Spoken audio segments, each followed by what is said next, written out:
What's happening, everybody? Appreciate you guys checking in. Popping in here on a Wednesday. Appreciate everybody that's tapping in with us, man. Hey, we got some coaches news to talk about, all right? And obviously, we know Clint Kubiak had his presser, hit you a little bit of a live yesterday. We're going to give this guy his opportunity to let us know what he thought of that presser. But we're also going to talk about, look, because Clint Kubiak is basically, he signed on that dotted line. He's officially our head coach. He's now going to have to start to put together his coaching staff.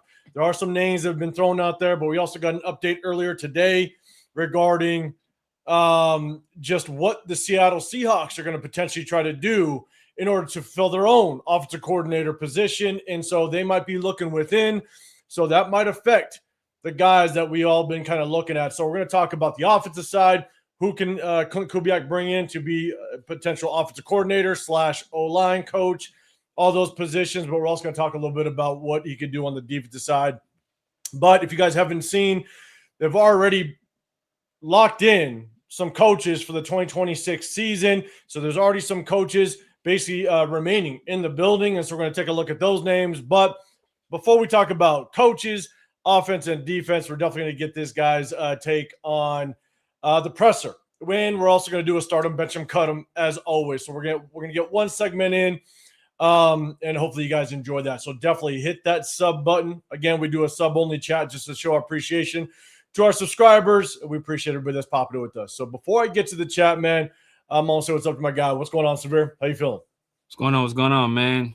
Hey, feeling good, man. Feeling good. You know, I caught the show yesterday. Good stuff, man. Some good stuff. Good stuff. some good stuff until we let you get in on this. I know you're ready. You're ready for this one. Yeah, man. I got some inspiration from my outfit from one of the greatest running backs of all time. The greatest running backs to ever grace the NFL field. Damn it, man. Maybe I may. Damn it. If I had that picture ready, I was gonna bring it up. That was gonna be wild. Just check my thumbnail, people. Just check my thumbnail. That's all you gotta do. Do you have it up there? That's on my thumbnail. Yeah. That was. Hey, look, like I think that's the one thing is. With Ashton Jeanty, man, he definitely's got himself a little unique wardrobe. That's for damn sure. So let's say what's up to the chat. We're going to say what's up to you guys, and then we're going to get Severe's take on it. But before I get to the chat, man, do us a favor. Double tap that screen, hit the like button, hit that sub button if you want to get included in the chat.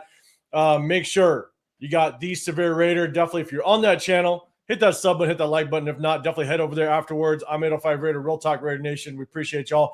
Chris usually taps in with us. Couldn't do it today. He's got some adult stuff going on. Got some work stuff. Hey, if you got to get it done, get it done. But definitely after this, go over to Protect Show Podcast. Go hit him up. He's definitely 1/3 of the Raider War Room. We hit you guys on Wednesdays and Sundays. During the season, we break down game film. But now that we got our head coach kind of inked up, we're going to start breaking down some game film of the free agents. And then we're also going to be breaking down game film of draft prospects as well. So definitely tap in with that. But we got right away. First one in the building, man. Appreciate you rocking with us. What up, Dominic? Appreciate you pulling in. Kane in the building. What's happening? We got Edgar pulling up with us. What up, Leo? What's going on, brother? Hey, you got Cheeto. You got Myra in the building. If you guys are going to the draft, definitely hit us up. Hit us up. We're going to be there in Pittsburgh for the draft, day 1, day 2, and day 3. So hit us up on social media. If you guys want to link up, definitely would be good to put names to faces. Not the French meme shirt. I'm telling you. Leo, man, send Jeanty some of your shirts, man. Please, just send him a couple. Just send him a couple so you can put it in that wardrobe. 4T. Size 4T. Yeah. 4T. Might be a little big on him, but hey, size 4T. Oh shit! What up, Isaiah? What's going on, man? Ryu in the building as well. I was a DC who is a McDonald's disciple. I think he won. I think he meant I won a DC. I want a DC guy. Yeah, probably autocorrect probably sniped him. I was about to say I saw I was a DC, then I saw McDonald's. I know how to go to that one. Are you going to McDonald's for your DC? I'm confused. But hey, Ryu, I appreciate you popping up here. What up, Dirk? What's going on, brother? Appreciate you rocking with us. Let's skip that. No, we're diving in, Coach. We're gonna dive in. We're gonna let this guy kind of get it out of him. Let's see. Oh no. See, already starting. Trade Maxx to Cleveland for 2 firsts and a Pro Bowl superstar. And I'm not reading the rest of that goddamn comment. Joe Flacco, wasn't he? No, he's not on Cleveland anymore. But he was a Pro Bowl quarterback too. God, he did make the Pro Bowl this year, didn't he? Yep. Because it was Burrow. It was Burrow, Flacco, and Shador. I believe so. Yeah. God damn it, man. That's how bad it was when a former Cleveland Brown and a current Cleveland Brown both make the Pro Bowl in the same year. Pro Bowl is useless. That just don't make no sense. Yeah, it don't make no sense. Samantha, Adams in the building. What's going on? All right, you're a Detroit Lions fan. Appreciate you popping up in here. What up, Jeff? What's going on? Yes. The Jeanty shirt is real. Appreciate everybody rocking up here. We got Yvette in the building as well. Appreciate you pulling up with us. Hey, yo, Anthony, what's happening? Appreciate you rocking. Cobain in here. I see you. What up, Jason? What's going on, man? Always somebody in the building trying to cheat beforehand. CBA, I'm going to hold you to it. Appreciate you. What up, Dre? What's going on, man? Yeah, Jeff at the Foot Locker. I know. Hey, Yvette's asking. Just don't know if we could deliver today. All right, I'm gonna give this guy the floor here in just a second. What up, DJ? What's going on, man? Appreciate everybody. Again, do us a favor, double tap that screen. We hit you guys on Wednesdays and Sundays. Man, Severe's got a bunch of shows throughout the week, so definitely tap in with Severe. I try to hit you guys every once in a while with an individual live. Just I kind of go solo, but that's when I got time. But I always jump in here in the Raider War room with my guys. And so, Dre, you teed it up. And so, look, our guy, Clint Kubiak, had his presser yesterday. We gave you a little bit of our take on it, myself as well as Chris. But Severe, he gave us a little bit of a show earlier in that show. You know what I'm saying? But he wasn't able to kind of hit you guys with what his take was. And so a couple more just popped in. What up, Raider Ryan? What's going on, man? Shock Bowers in the building as well. Appreciate you rocking up in here. Appreciate you guys stopping through. So let's do this. Severe. Chat, give me your thoughts on the presser. Give me your thoughts on Clint Kubiak's presser. Put it in the chat. Hit that hashtag Raiders so it catches my eye. I'll definitely do my best to try to pull it up onto the screen. But Severe, man, what was your thoughts on the Clint Kubiak presser? Yeah, man. So I watched the presser yesterday, and it was some of the best sleep I've ever had in my life. I mean, talk about rim. Boy, it was I some of the lucid dreams. My God, it was amazing. So I was like, no way, hey, I was being unfair. You know, I was at work, had a lot of work to do. I was like, man, let me get out of the office. Let me go somewhere. Get some of this work done out of the office in a different environment. And I was like, no, what I'm here, you know what? Let me check out this Clint Kubiak presser again. Let me give him a second shot. That's nice of you. That's nice of you. Right? See how I'm feeling. Yeah. Am I not generous, you guys? Am I not the most generous person you've ever met? Am I not the most gracious person ever? And so I set up my laptop and I started watching it. And you would have thought I had narcolepsy. All right, the way I was. You would have thought people were telling like, "Oh, are you okay, sir?" I'm sorry. I'm just watching this Kubiak presser. I was like, "Oh, I understand. I understand." So now, but I watched it again. And to see it, like, you know what, his first impression. Let me go over it again. And I was able to find some moments that I really liked. Overall, my opinion of the presser didn't change. This is one of the most boring pressers, most uninspiring pressers I've ever seen in my life. But you know, like I said before, this is just one cog in the wheel, right? This is like something that we put a lot of importance on right now that ultimately doesn't mean a damn thing in the long haul. You know, we'll look back at this years later and if he's a winning coach at that point, it won't mean anything. But I know Raider Nation is excited about it, but they would have been excited watching grass grow. And that's what I compare his presser to, right? It was watching paint dry on grass as it grows. That's what it was. That's what it was. Did you just put those two together? That's fine. Jesus Christ. Watching paint dry on growing grass. That's what it was. In slow motion. 0.75 speed. But, you know, but it is what it is. You know, the new era is beginning, and what he does in that presser ultimately won't mean a thing as long as he handles his business in that office and between those white lines. Yeah.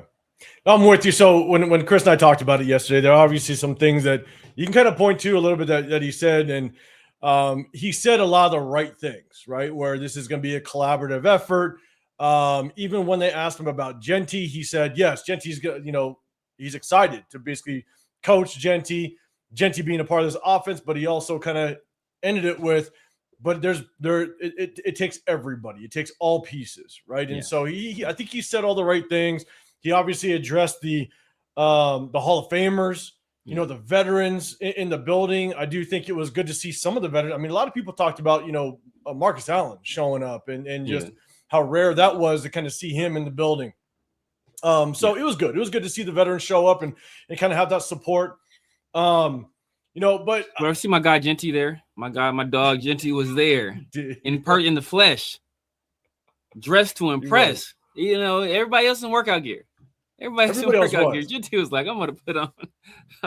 I'm getting dressed for this. But yeah, man. I mean, look overall, like my favorite part of the press conference is I think he was asked a question about his dad, and like I said, usually I'm not moved at all by anything he says. Nothing he says really seems like it has a lot of conviction, a lot of passion behind it.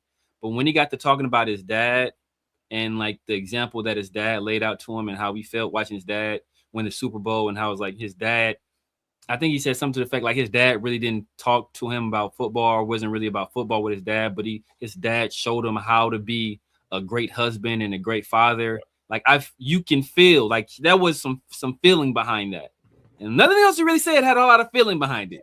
But when he spoke those words, you can tell there was conviction, there was feeling behind it, and that was all serious. And so I know I love to hear that, hearing that connection and how great it was for him to see his dad. I think he said like around that time his grandmother had passed, or a little bit after his dad won the Super Bowl. I think he mentioned something like that. So it was good hearing his grandma. So when I was listening to it, I thought he said it was his mom that passed. Man, I could have been wrong. I don't know. Maybe. When I was listening to it, like I was working while I was listening to it, and it just like caught my ear. Like, wait a second, Did he say like his mom passed? I don't know. Chat, let me know if you heard that. Because I thought what he said. I could have been hearing wrong. Because I thought he said I hugged my dad and I hugged my mom. Or maybe he did say hit, and then he hugged. I thought he said he hugged his mom. That's what I thought, like his dad's mom. That's what I thought I heard, but I could be wrong. Yeah, I don't know. But yeah, like, look, and we've talked about this plenty of times. We've had our conversations on these lives. Basically, I'm with you. You know what I'm saying? Like, he is not a Mike Tomlin. He doesn't have that that commanding voice. He's not going to step into a room and just command the room, right? He just doesn't kind of come off like that. And don't get me wrong, like I think that's what I've been used to with the coaches that I've had.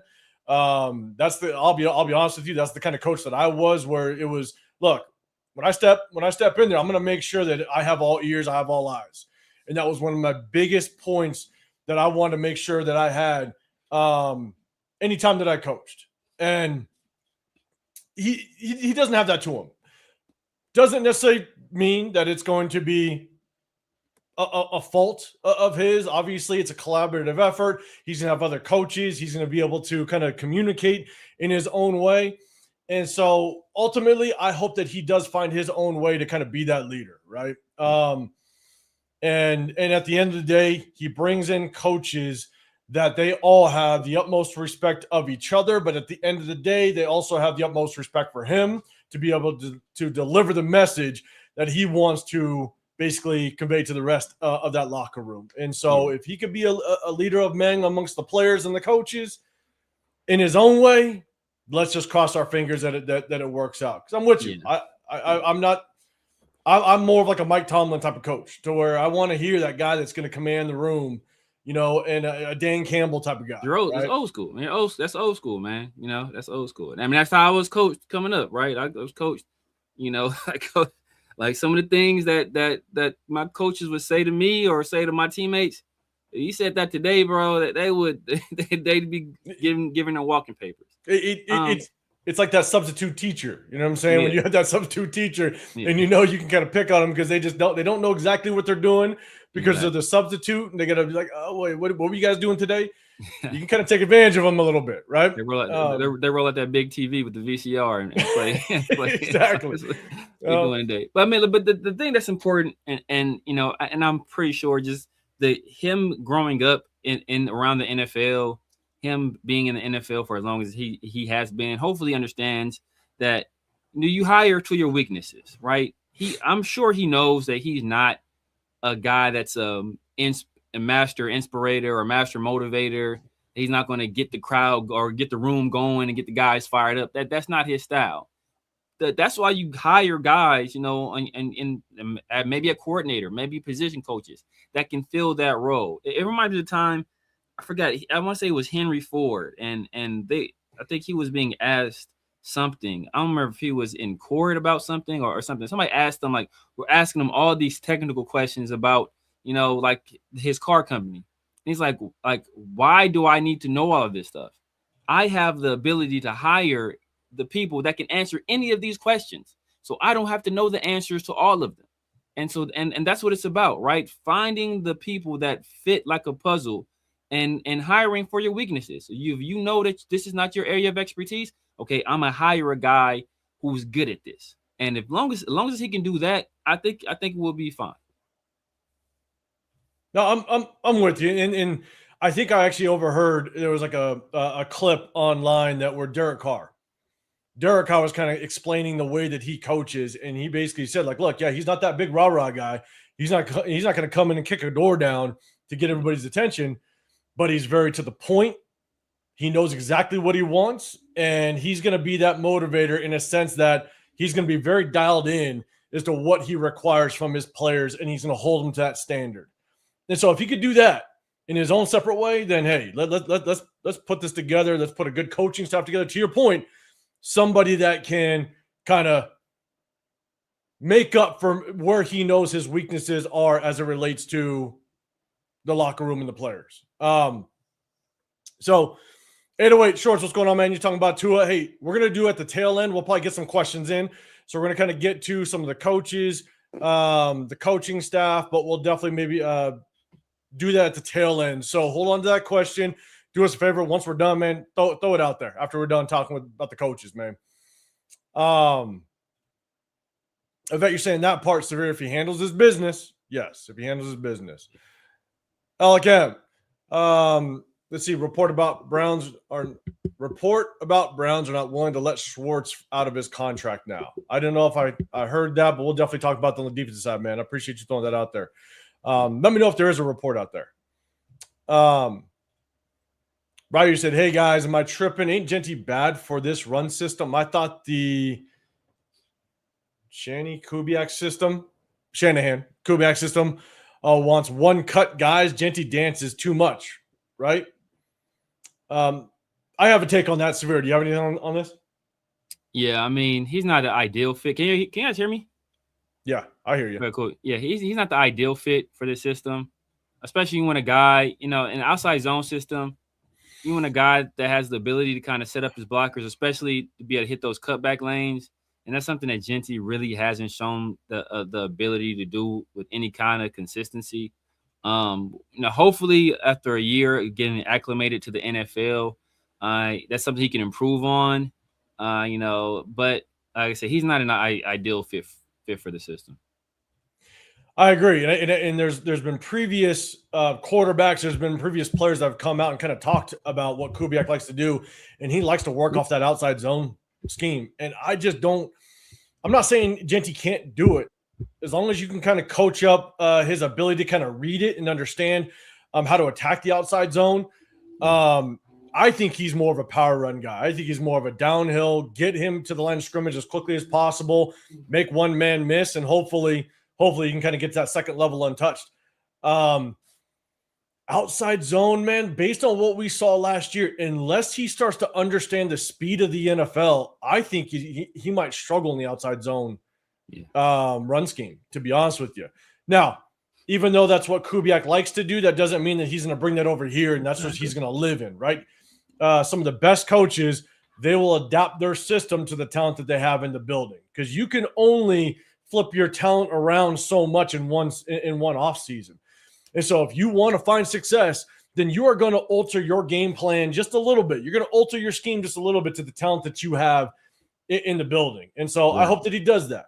So either Jeanty learns and understands the speed and he can thrive in an outside zone scheme, and kudos to Kubiak if he can make that work, or he tweaks it a little bit. And don't get me wrong, Kubiak ran outside zone, but he also ran power. He also will run right at you. And so, look, there's nothing says he won't bring somebody else in this building to be more of that outside zone guy, and then use Jeanty as more of a, hey, downhill power run scheme, and maybe he works it that way. Zach, Jeanty can be the Zach Charbonnet, and the other guy can be the Kenneth Walker. Yeah. So we'll see. We'll see how that works. Let's see. Crazy Kubiak likes to talk ball, but hates talking nonsense about why he here. Damn it, Leo. Let's see, Coach. All right, so wait. So Severe mocks Jeanty for his shirt, then proceeds to dig up and wear the same shirt from his closet. Hey, God damn it, Coach. I got this at a thrift store just for this live. Just for it. Just for you guys. This is the things I do. These are the things I do for you guys. Yes. Coach, you better appreciate it. That's what you need to do, Coach. Appreciate these things in life. My God. Myra, his dad got like 4 Super Bowl rings. Does he have 4? Yeah. I mean, I know he's got coordinator. 2 as a head coach, right?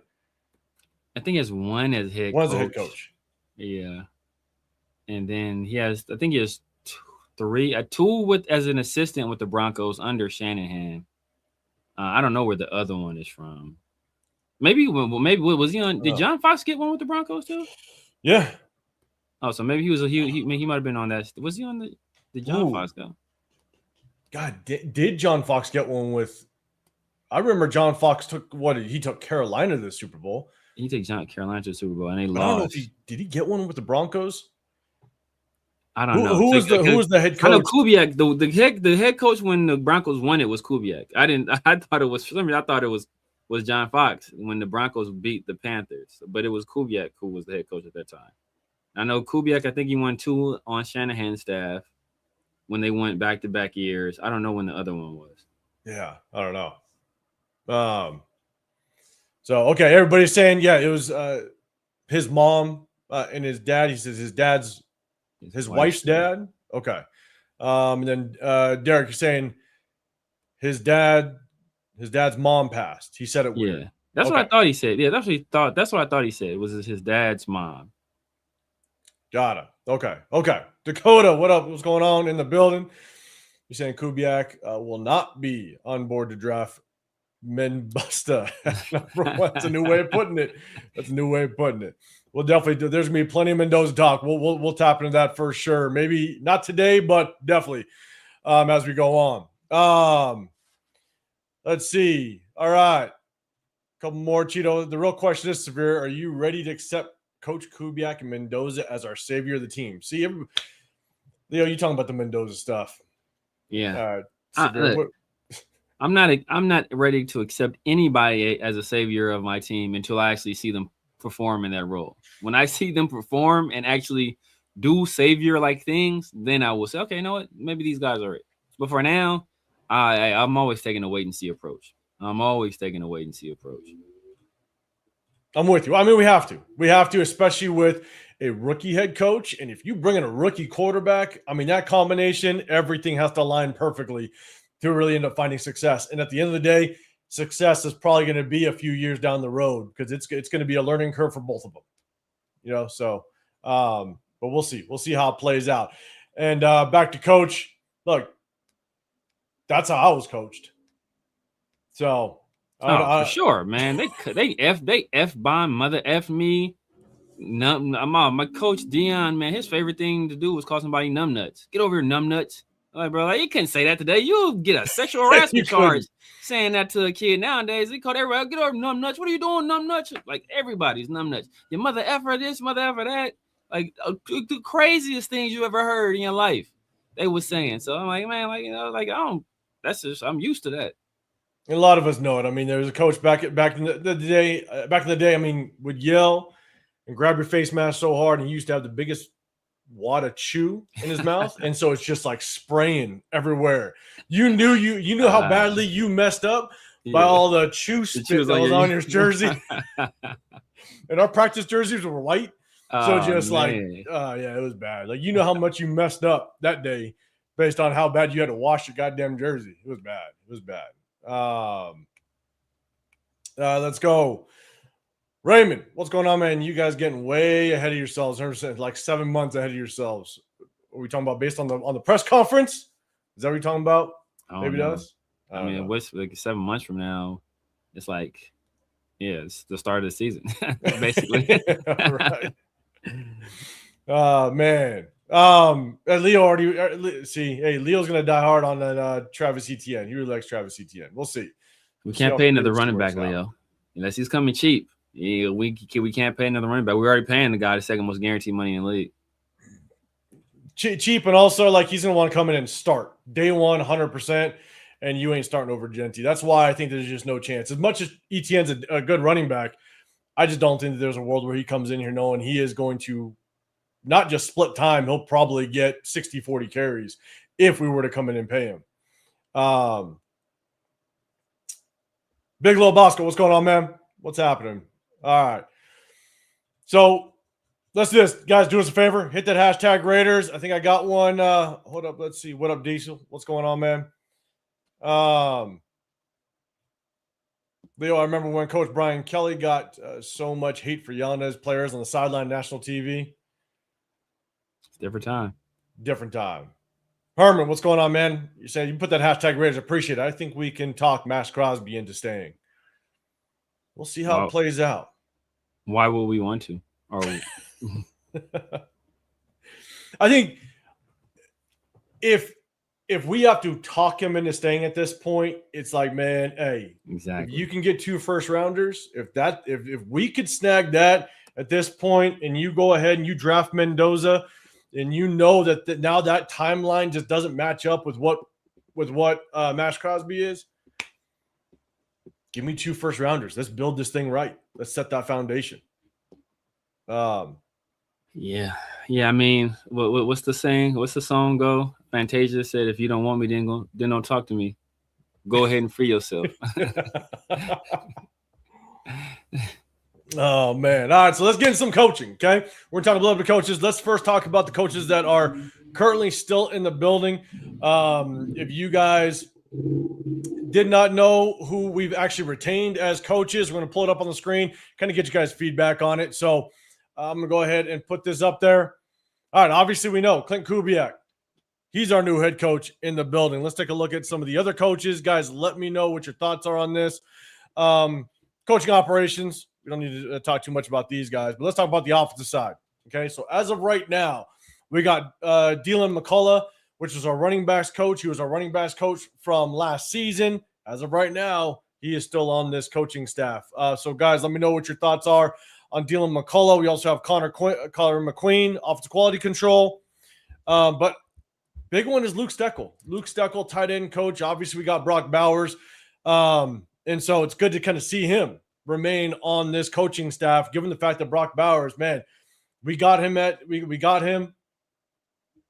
hands down, one of the best players in that draft, and he's looking like it. So definitely got to give him that praise. And so, Severe, I'll throw it to you first, man. Any thoughts on the running back coach, Dylan McCullough, as well as Luke Steckel? Luke Steckel, I don't mind keeping him around. I think, as a matter of fact, I think he was one of the few offensive coach holdovers when Pete Carroll came over. Yeah. Because I think he McDaniel and AP, I think. Yeah. Because I think we had Frank Smith initially, and I think Luke Steckel took over for Frank Smith, if I'm not if I recall correctly. I mean, so I don't mind him sticking around. He was a young guy. I think a lot of people in the building liked him. Dylan McCullough, he can go. He can go. I wasn't that big of a fan of that hire to begin with. I know he's a guy that, I know that's probably Leo's boy, because I think he was at Notre Dame for a little while. I think he actually I think he's actually at USC for a little while also. I think that's part of where the Pete Carroll connection was, and I think he spent some time with the Chiefs too. Maybe under Bieniemy. I know the Chiefs did request to interview him sometime last week. Now that Bieniemy is back being the offensive coordinator there, so there's probably a very good chance that he lands a job there. And I'm sure if he does, that the Raiders will let him go because honestly, on the offensive side of the ball, I don't anticipate too many of our coaches returning. But if the one coach I wouldn't mind returning would be Luke Steckel.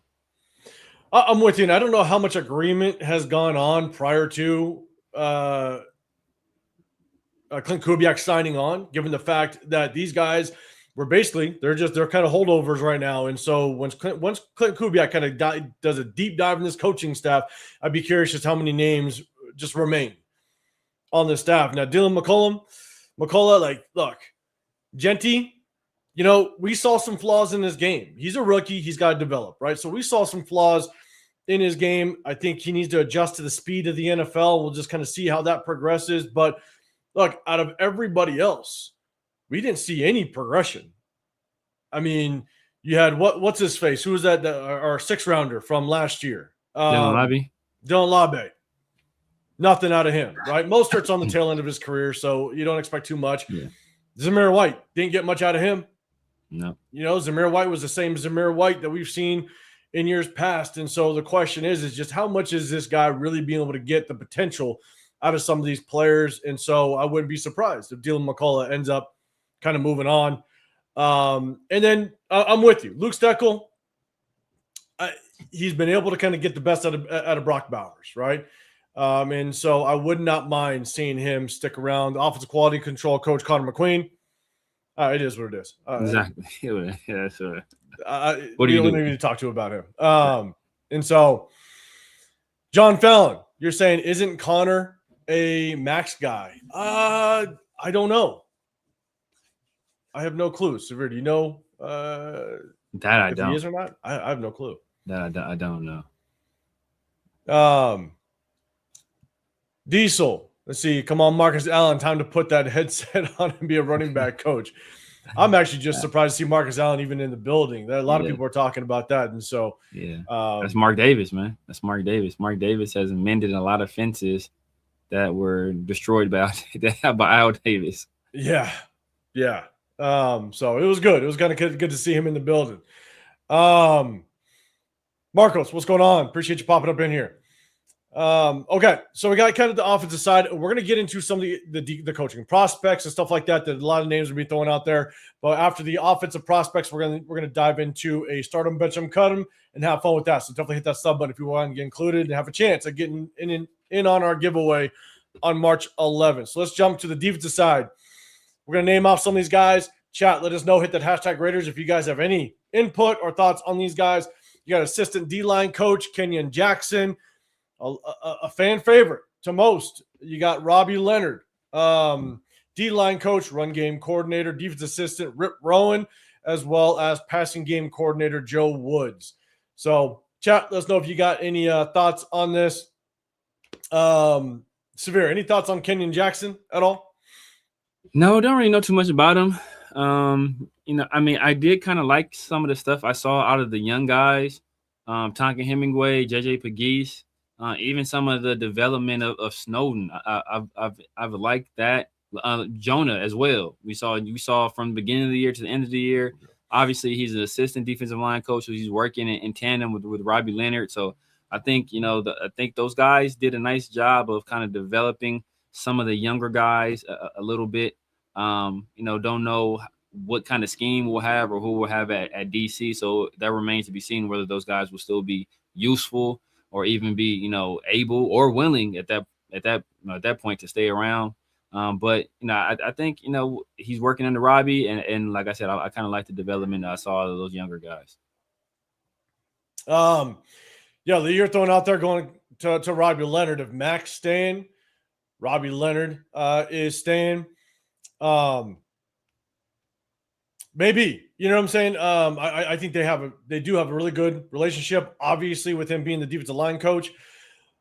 Kenyon Jackson, for myself, I don't know much about him either. You know what I'm saying? I think that what we've seen some decent development with even Tonka Hemingway. Tonka Hemingway, not a whole lot of opportunity, but of what we've seen some development being, God, what was Tonka Hemingway? He was a 6th rounder, right? I think he's a 5th. No, 4th rounder. Sorry. Because JJ was a 6th, I want to say. JJ was a 6th. Yeah. And JJ Pegues, when he got some playing time, look, I think he's going to be someone that could be a decent rotational piece. So are you getting some production out of him? No, I think so. And so if Robbie Leonard stays around, there's a really good chance as Kenyon Jackson stays around. Keep the tandem together. We'll kind of see how that works. We'll jump to Robbie Leonard. Guys, let me know. Chat. Hit that hashtag Raiders. Let us know what you think of Robbie Leonard. Do you like the fact that as it stands right now, he's going to be sticking around? I'll just kind of give it first. Right? Look, I think Robbie Leonard's done a really good job with our defensive line for the most part. He's made Tyree Wilson an unblocked Hall of Famer. You got to love that out of him. But look at what Robbie Leonard's been able to do with Charles Snowden. Yeah. You throw that name out there. And let's be real. If Malcolm Kuntz didn't get hurt, that 2023 Malcolm Kuntz, towards the tail end was looking like he was about to flash, and then he gets hurt. And so I think if we can keep Robbie Leonard around and just kind of continue the development of that front four, depending on what type of defense we run, I wouldn't mind keeping Robbie Leonard around. So, Severe, I'll get you your take here in just a second. Pigs in the building. Got to assume Rob is set. What's going on, man? Appreciate you rocking up in here. Leo, you got the development of Jonah and Snowden. Oh, yeah. God, why am I blanking on his name? Jonah Laulu, yeah.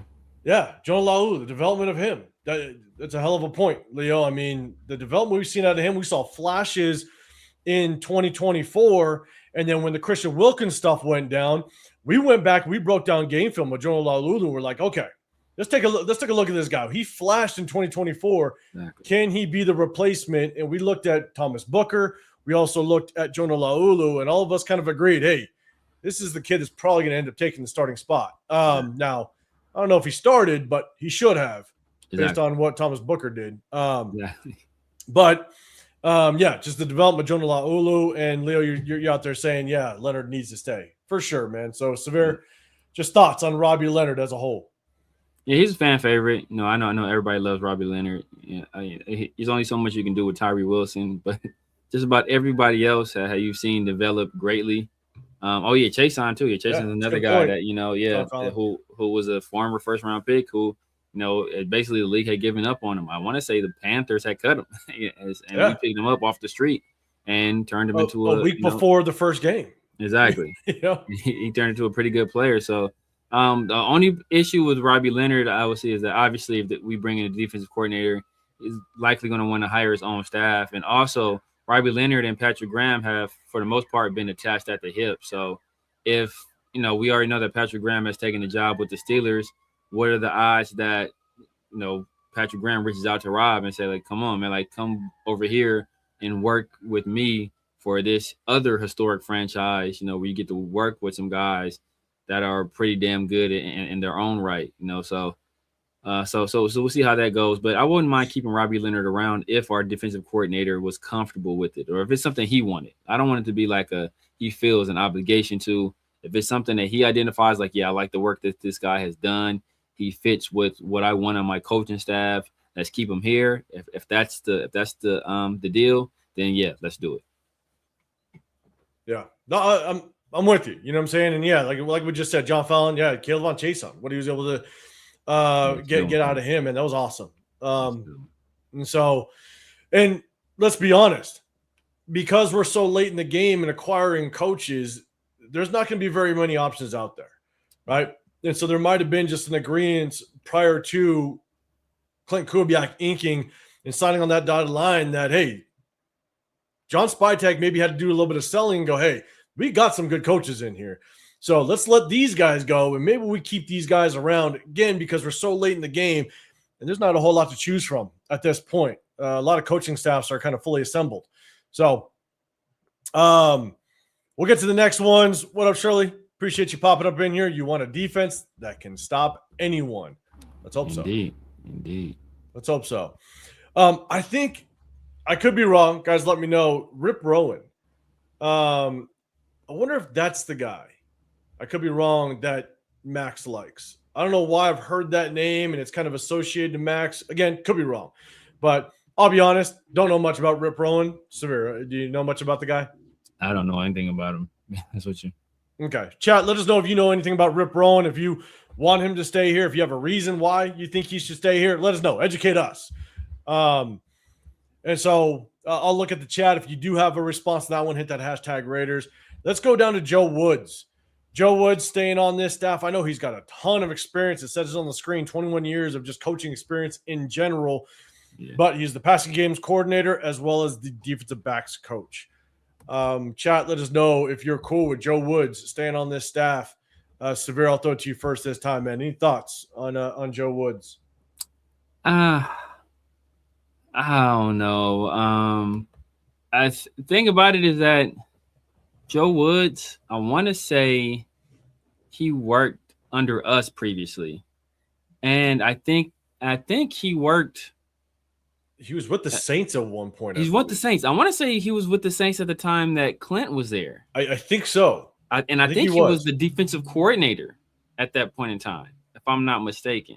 I could be wrong about that, but I think he was the defensive coordinator at the time that Clint was there. So he's been around the block, but like I said, man, you want to, with a young coach like Clint Kubiak, you want to have some of those veteran guys on the staff. But, for that secondary room, and I think we're going to be revamping that secondary room, I kind of want a younger, more energetic guy in there to kind of really work with those guys, especially a guy like Darian Porter, who needs a lot of development. I kind of want a younger guy in that role. Joe Woods, he's been around the block and respect what he's done. He's been a Raider multiple times, but I think I want a fresh voice in the DB room. Yeah, chat, let us know what your thoughts on Joe Woods. Again, hit that hashtag Raiders if you got a response to it. I think for myself, it's really hard to really know, okay, he's got a lot of experience, but how well is he truly at just kind of developing these guys based on the fact that I don't know his past. I don't know much about his past and what he's been able to accomplish. He's been a defensive coach for a long time. So obviously he's doing well somewhere, right? Enough to kind of be retained on this coaching staff. But we ran that stupid cover 3 all last year. So I just don't know. I don't know if we go to a traditional defense, something that's more innovative.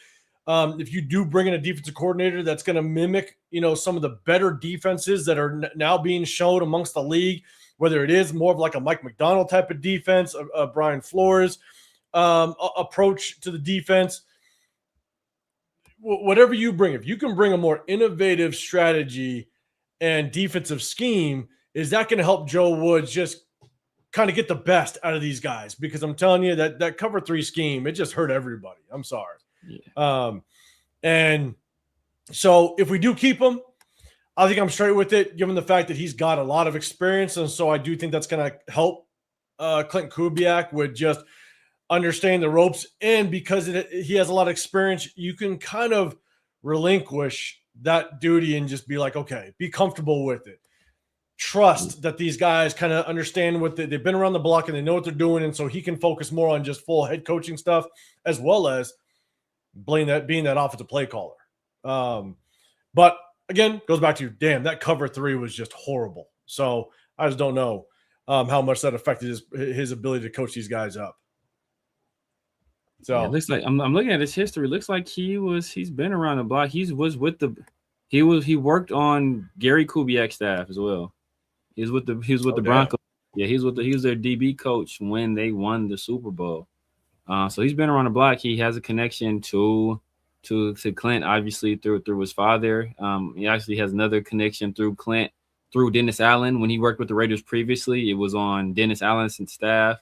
And when he just worked with Dennis Allen, he's a defensive coordinator for Dennis Allen on the year that Clint was the OC there. So there are some connections there. So there's a possibility that he's retained in some capacity. It may not be still as the DB coach, maybe something else. Let's hope it's not a promotion to defensive coordinator.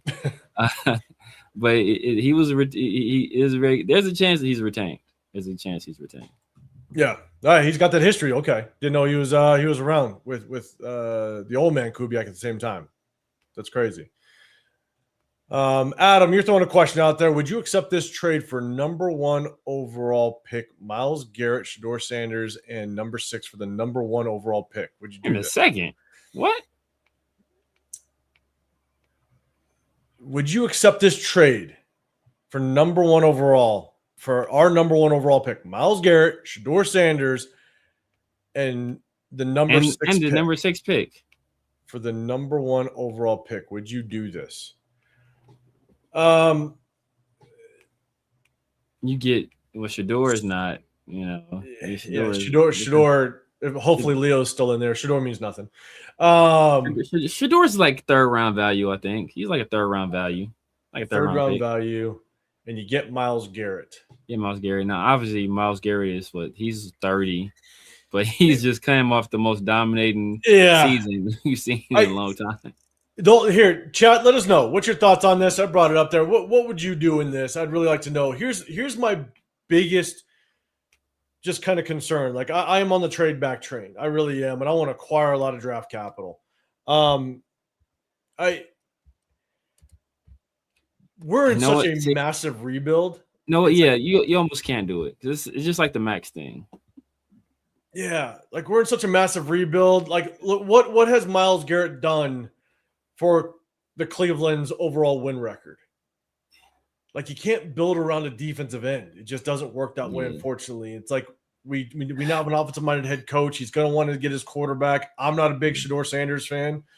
I think there is some upside there. Don't get me wrong. I had a 3rd round grade on him in our mock drafts last year. I just don't. You don't build around a defensive end, and as much as that's very, very enticing because you get a Myles Garrett, we have so many needs. I want to trade back and just acquire a crap ton of draft capital. I mean, this is a lot tougher because the difference between Myles Garrett and Maxx Crosby is that Myles Garrett has had defenses that led that team to the playoffs. Like, Coach Kevin Stefanski has won Coach of the Year on the back of that defense being dominant, basically. Yeah. And of Myles Garrett being, like Maxx Crosby is a very, very good player. Yeah. And Myles Garrett is an all-time great player. He's probably the best defensive player of this era. So, and that's the from the tail end of Aaron Donald to now, right? He's been the guy. And like I said, he's led units to number 1 overall. He's at top 3, top 5 finishes in terms of defenses, where he was the focal point of the defense. So, it's a little bit different scenario. The only issue you run into now, because in terms of talent, it's a no-brainer. Who's better, Maxx or Myles Garrett? It's Myles Garrett. It's not really, really close. But you run into that same issue that we're running into with Maxx, where he's 30 years old. Obviously, the difference is he just signed a new deal, so you got a little bit more time with him. You don't have to worry about trying to re-up him again in a year or two. But he's going to be on the wrong side of 30, midway through this season, and your timeline really doesn't match up with where you are as a franchise in terms of winning. Right, you're essentially going to be wasting a Myles Garrett in that situation. So it's tough. I mean, but he's so great that like you almost would have, because especially since you're still getting a top 10 pick in the situation. So you're still getting Myles Garrett. You're getting a quarterback that, that has his flaws, but you can see some development there that can happen. And you're still getting a top 10 pick in that. Like that's I'm not hanging up the phone. Let's put it that way. That's tough to say no to. And that is with Maxx Crosby still being on this team. So if Maxx Crosby was opposite of Myles Garrett, that's what I'm saying. like that's a defense. You like that's scary. That's the foundation to because you have to because you have to double Myles Garrett in that situation. So Maxx is going to be getting one-on-ones all the time. And so at that point, though, then that means that look, you trade back. Obviously, Mendoza's probably going to go to the Jets. At that point, you are winning with your defense. You're no longer investing a crap ton of money and draft capital into that offense. You're kind of methodically trying to do it, but you're going to build the crap out of the defense, and you're going to be winning the Super Bowl. if you get there, you're winning the Super Bowl 10-7. Like, exactly. Because you still get a number 6 overall pick. I mean, it's like, even in that situation, you probably don't get any trade back opportunities. But with that 6 overall pick, look, if you want to go Peter Woods, and just have a dominant defensive line, or if you want to, go. What's my guy from LSU? Damn, I forget. Mansour. If you want to go Mansour and as you get a lockdown corner, or if you want to go just best defensive player in the draft and go Caleb Downs and just have a chess piece to just move all the way around and have your own Nick Emmanwori out there and do something like that, and just really just build just a dominant defense and have a certain, like, for everything that Sam Darnold did this year, nobody thinks Sam Darnold is a franchise quarterback. Like, nobody thinks that. So if you can just get a good enough running game, and we've seen Clint be able to build a running game with a 3rd-round pick in Kenneth Walker III and a 2nd-round pick in Zach Charbonnet, and you get a good running game and a good defense, that can take you a long way. Just look at CJ Stroud is my boy, but look at the Texans. The Texans, if the Texans had mediocre quarterback play, not even like good, not even solid, just mediocre quarterback play, they probably go to the Super Bowl. And they probably beat the Seahawks, rather. Like, which was mediocre quarterback play. And they didn't even get that.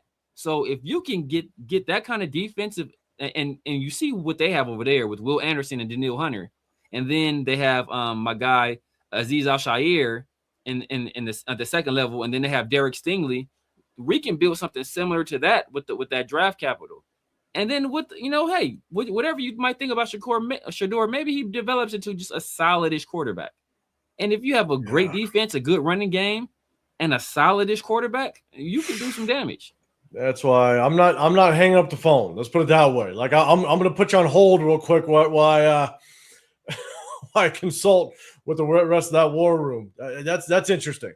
That's a very interesting proposal. I'm not going to lie. Because at that point, you're literally winning now. That's what you're doing. You're gonna build that defense to make sure that you're winning games 13-10. Like, that's basically what you're doing at that point. You're gonna absolutely kill people on defense. And you're rocking Shador Sanders with Aiden O'Connell, and that's your competition. Maybe you pick up that phone and actually come get Carr back. Exactly, right? He's Aiden, the roll Aiden out there. Hey, bro. It might happen. We'll run a 2-quarterback system like Florida. I know. like Chris Leak and Tim Tebow. Right? Good old Chris Leak. Yeah. Oh, man. What up, Jay? What's going on, man? Yeah, Jeff, I think it is. It's keeping Maxx here as well. That'd be wild. Yeah.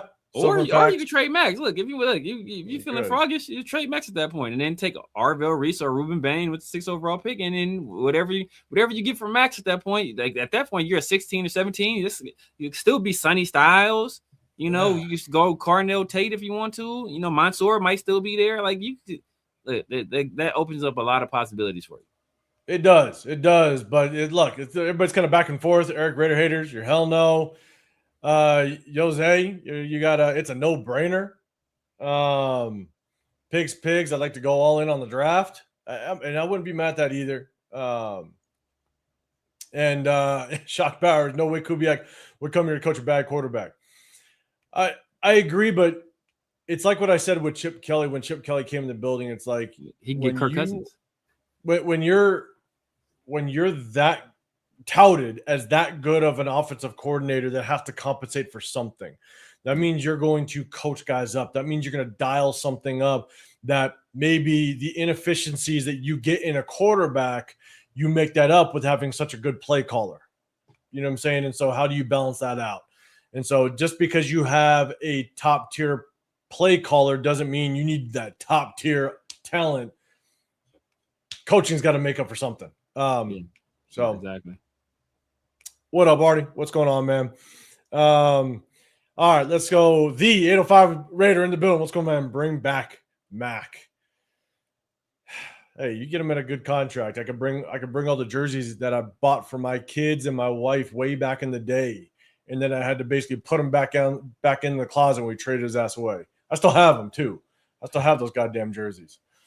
So All right. Appreciate everybody else. Let's go. Let's see. Let's get a couple more in here. Hold up. All right. We got Silver and Facts true, but there's a ceiling when you have no franchise quarterback. I think you said not debatable. Let's see. Adam. Is there a ceiling? Because the Seahawks don't have a franchise quarterback and they just won a Super Bowl. The Eagles don't have a franchise quarterback and they just won a Super Bowl. Adam. So no Myles Garrett and Crosby on the same field or on the same team. I think that's what the scenario would be, which is nasty. Let's see. Jason, if we trade the pick, it has to be for some draft capital if you build through the draft. And we still have that first rounder, which would be wild. It'd be wild to be a very interesting situation. Rick out in the building. What's going on, man? Let's see. Okay. Rick Al, you're throwing it Kubiak and Shador's oil and water. How so? Yeah, I don't know if I can do that. Are they oil and water? Yeah, I don't know if I could say that. I mean, look, there's a lot of things that now that we're gonna on Sunday we're gonna break down Clint Kubiak's game film of the Super Bowl, and there are specific things that Clint Kubiak likes to do, and it depending on what Fernando Mendoza can actually do, and obviously you can coach a player up, but a lot of what Clint Kubiak likes to do, Fernando Mendoza did not have to do at all at Indiana. So depending on kind of how you think Mendoza can adapt to a different system, it's going to be interesting to see just kind of how much Clint Kubiak likes Fernando Mendoza. But that's conversation for another day. So. Yeah. Let's see. Oh, what did Jeff say? Yeah, what's going on? I missed it. I'm not sure who the players are on the screen, but I'm going DCB. God damn it, Jeff. Let's see. All right, let's go. We're gonna get into that start 'em, bench 'em, cut 'em. You're leading us right into it. All right. Red Hawaii in the building. What's going on, brother? Appreciate you rocking up in here. I would rather trade Maxx for picks than Mendoza, in my opinion. Trade Maxx and trade back. I'll trade both of them. Exactly. This is very second.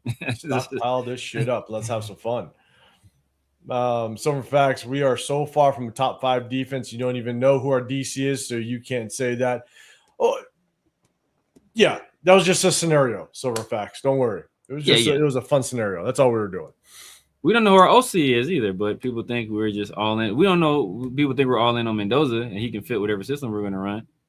Yeah.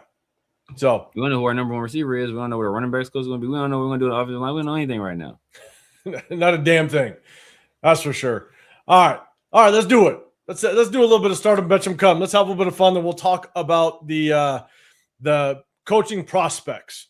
We'll tap into that. But guys, you guys know, hit that sub button if you want to get included in the chat. We're doing start 'em, bench 'em, cut 'em. I'll pull it up on the screen real quick, and I'll explain just a little bit of a twist that we decided to do. Man, after last start 'em, bench 'em, cut 'em yesterday, we did 2 of them. I think we now have damn near 14 people entered into the giveaway on March 11th, and so I'm gonna bring it up on the screen, then I'll kind of give you guys the directions on how we're doing it. Okay, so let's do this.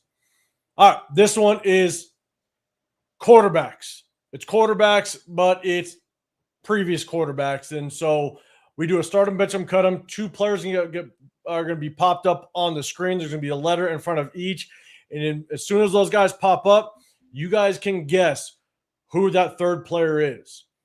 Guess who the third player is. Remember, based on the 2 players that you see, that third player is somewhat in that same skill set.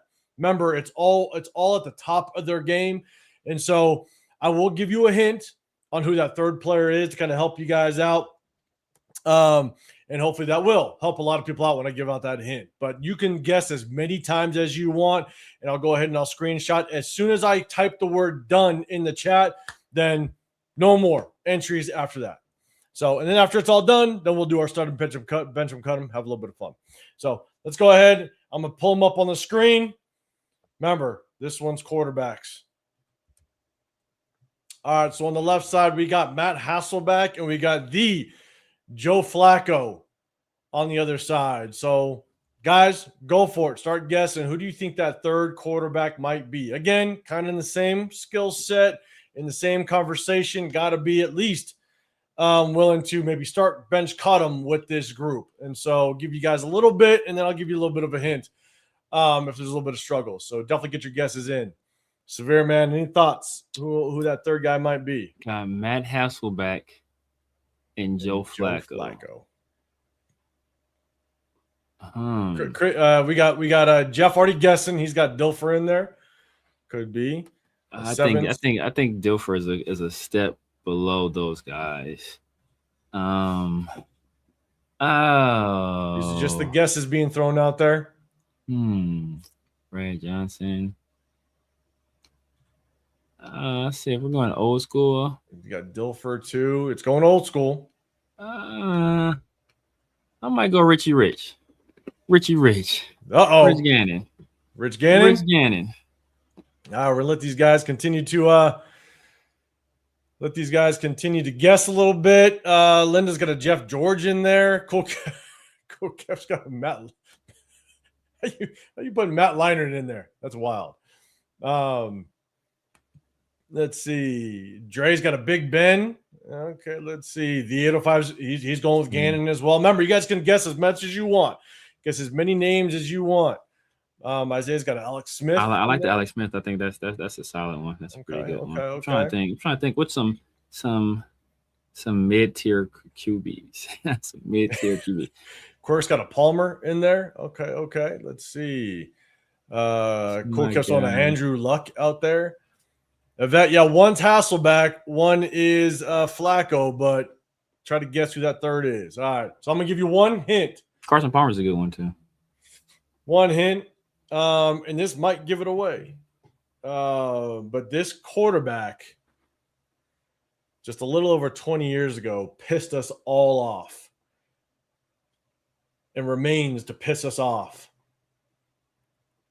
And that was just over 20 years ago. Okay, so it's either Gannon or it's Brad Johnson. Then I'm thinking at this point, it's Gannon or 15 seconds. It's Gannon or Brad Johnson. I'm gonna stick with Gannon, but Brad Johnson was a solid. I'm gonna stick with Gannon though. I'm gonna stick with Gannon. All right, about 10 more seconds. Get your guesses in, and then I'll hit that. Once I hit that done, then we are done.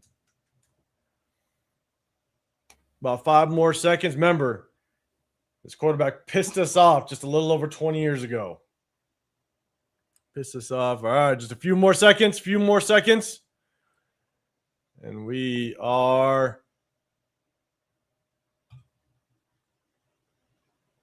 We're done. All right, we're done. I'm going to hit that play button. You guys will see who that third one is. Here we go. Brad Johnson. It was good old Brad Johnson. It was good. Somebody got it. Somebody got it. We got hold up. The 805 got it.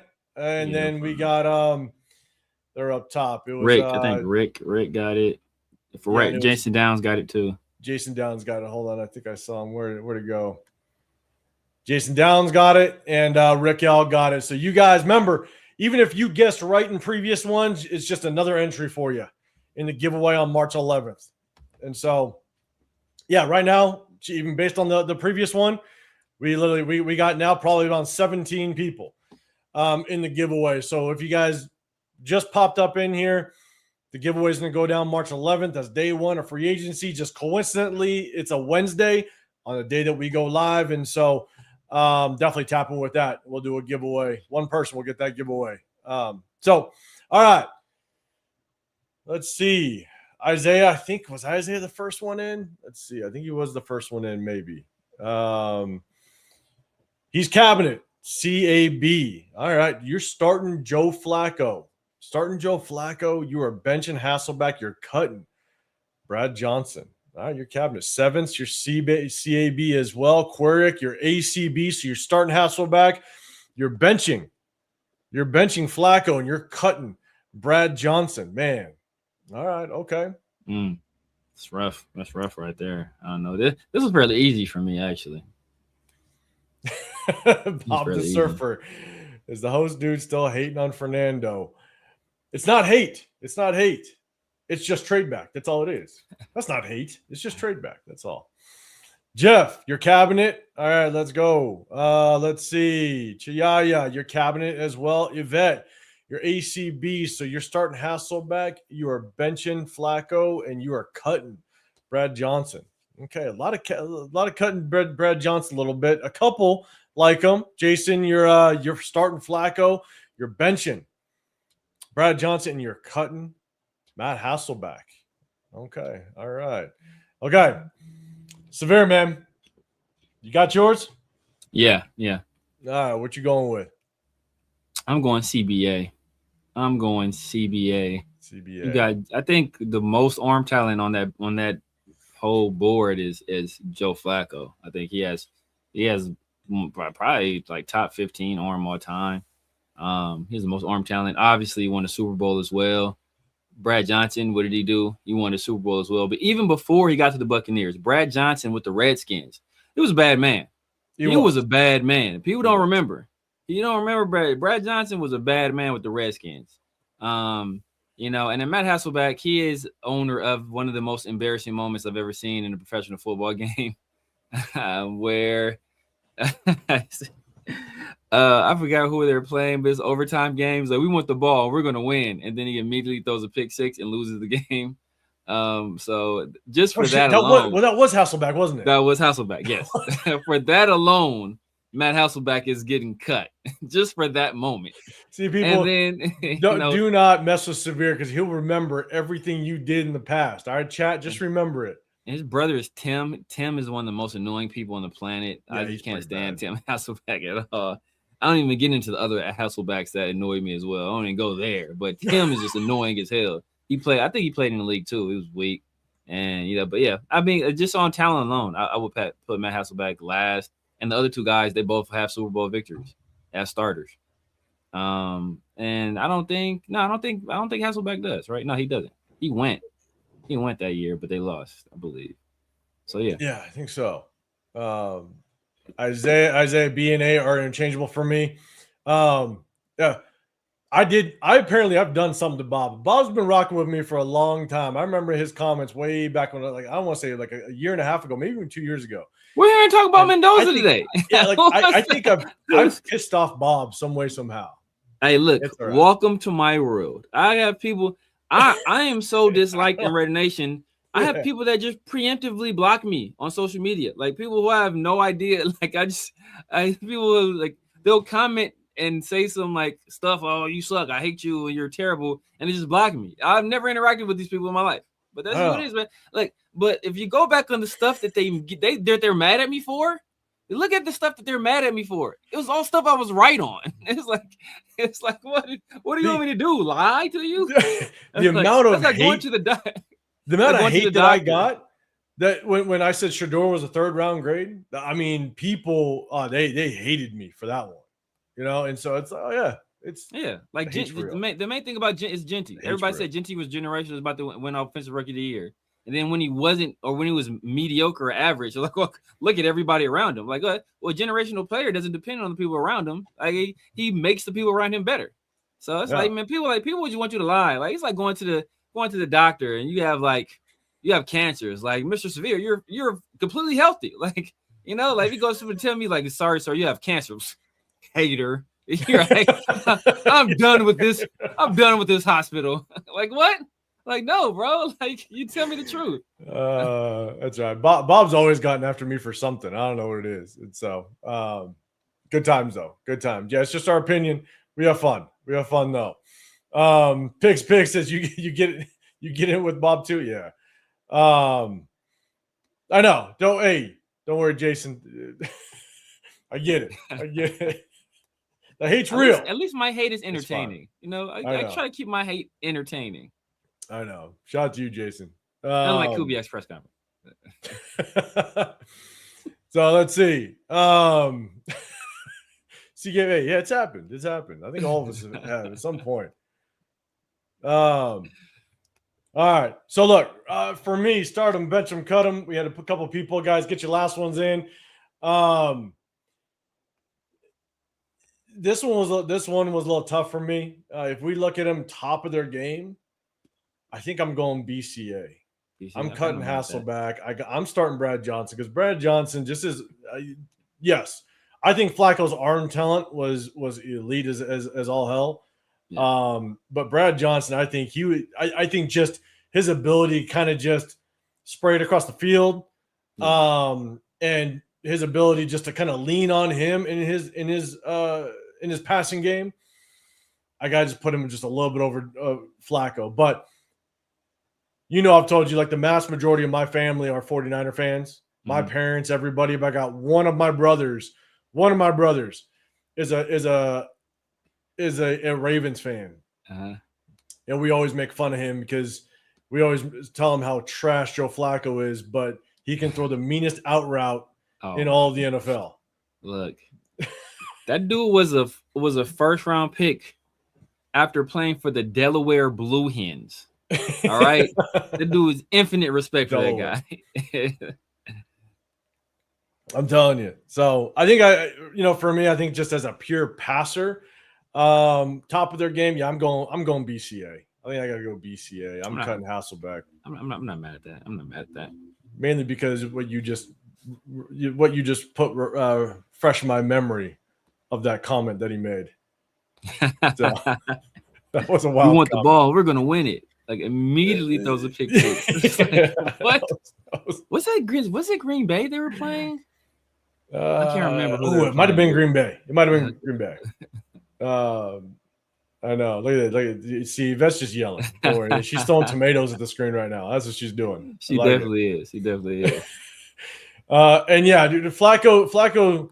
His ability just to maintain the league is pretty wild. So you got to give him some credit for that. Yeah. He took Stefanski and that defense to the playoffs with Alex Van Pelt as offensive coordinator. I want to say that. I mean, but at the same time, him just like stepping in for like Cincinnati last second, those type of things. I'm like, damn, like with Indy too, like last year. He's wild. Bald Dad Cooks. What's going on, brother? You're gonna be in here. Trust me, Tony Romo is gonna find himself and start him, bench him, cut him here very soon. Don't worry. Another embarrassing moment. Right? Tony Romo has the worst leg of all time. I mean, it's the worst. Shout out to everybody that kind of got into the 805, Jason, as well as I think it was Rickel. You guys got in. Hey, we're gonna do at least one start him, bench him, cut him every single live, just to give you guys an opportunity to get involved in that giveaway March 11th. We're gonna have a little bit of fun. So we're gonna go back up to the big screen. I'm gonna remove that. Let's talk a little bit about the offensive side of coaching, but we do have some updates that we just got hit with earlier today. No, let's ask the chat this. I want to see what the chat has to say about this. Everybody in the chat, you guys answer right now. What do you guys want to hire first? An offensive coordinator or defensive coordinator? If it's offensive coordinator, hit OC. If it's a defensive coordinator, hit DC. I kind of want to see where everybody's mind is at. All right, we're gonna let this thing roll through as we kind of let people answer that. Big John, he's in the building. What do you guys think about having Tom Cable coaching the O-line? I do not think about that at all. Yeah, I'm gonna say no. I love the grit. I love what he brings to the table. He's gonna choke you out and he's gonna punch you on the sideline. But I wouldn't want to bring him in at all. Is that a special teams coordinator, Jason? Is that what that is, brother? That's it. Way to go left on us, Jason. Way to go left. Appreciate it. All right, Laker Nation, you got DC. Dre, you got DC. Isaiah got DC. Okay, TK, DC. Chiaya, you got OC. Jeff likes the DC as well. I think Dre did it twice. DC. Jose's on the DC. Okay, Jason Downs going left on us. I like it. Special teams coordinator. Yvette, your DC as well. All right, Bald, you're starting Flacco. You're sitting Brad Johnson, cutting Hasselbeck. All right. Can't be mad at it. Pigs needs an OC to evaluate Mendoza ASAP. Yeah. Because the OC is we're going to talk about the offense, and if it's that quarterback coach over there with Seattle, obviously, got to get him in there and start that evaluation process for sure. Let's see. Jeff with Kubiak here. I see no rush for an OC, to be honest. Big John got DC. Red Hawaii, you're DC. Chiaya want Kubiak staff on the offensive side. Offense signed ASAP. All right, let's see. Hey, is this the one person? Hey. That's my one guy over there. Appreciate you, man. I don't know. I don't think you're a real person, but I appreciate you. Oh man, hey, but yeah, appreciate you. Big John, my guy, Big John, my dog. How you holding up over there, John? How you doing? How are you doing? I'm just wondering. You doing all right, brother? We've seen the press conference. Are you still not convinced? I just want to know. Stop banging him on. Jesus Christ. Do you think is Kubiak gonna go home and talk to his wife and be like, you know what, honey? I don't like these people. I'm going back to Seattle. You're making John break his keyboard right now. He's punching the keyboard. Oh no. Hey, John. I like your style. See, I'm good. I'm good today. I like it. Man. Good. Okay. I just wonder, brother, because John was look. John stood 10 toes down on Kubiak not coming. You know, even look, as much as I want to trade the pick, I've already made in my mind that we're drafting Fernando. Even as much as I was not, super excited about Kubiak being our coach, I kind of understood that he was the guy. John was like, nah, it's not happening. It's not happening. No, but yeah, John was saying 10 toes down with Pete Carroll. And see, hey, John, I'm sure he will be fired after the 2026 season. John, hey, he's sticking with it. That's one thing I would respect. I pray to God that doesn't happen. We can't survive another one, John. We can't survive another one. I respect it. My God. Okay, let me share this screen. Okay, so we did get some news. This went down. I want to say this went down kind of more last week. So if anybody didn't hear, and I know this was kind of a big name, so I'm going to bring it up on the screen. And then we got some news earlier today, as well as what the Seattle Seahawks are trying to do as it relates to filling that offensive coordinator role. Now that Clint Kubiak obviously is over here. And so let me pull this up on the screen, share it with you guys. Bang. Okay.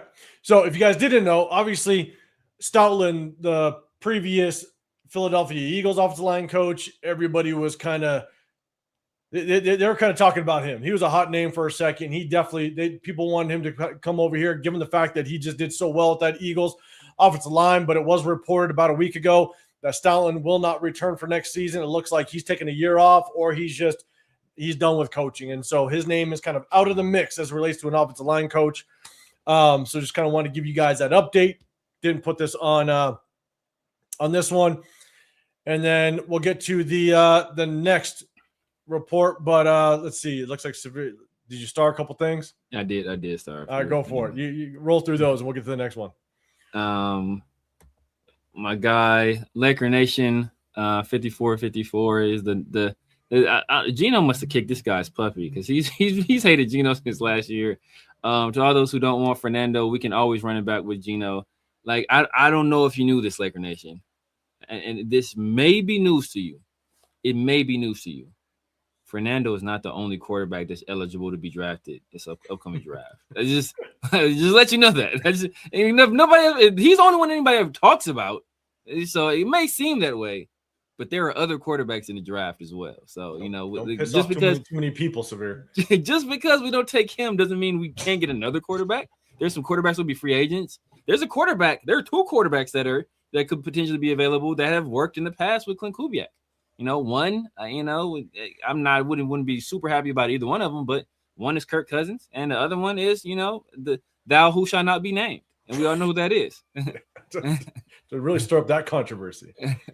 I don't know. I don't want to start that controversy, but it's a possibility. So just because we don't draft Fernando Mendoza don't mean we're going to go out and run the Wildcat like for 17 weeks.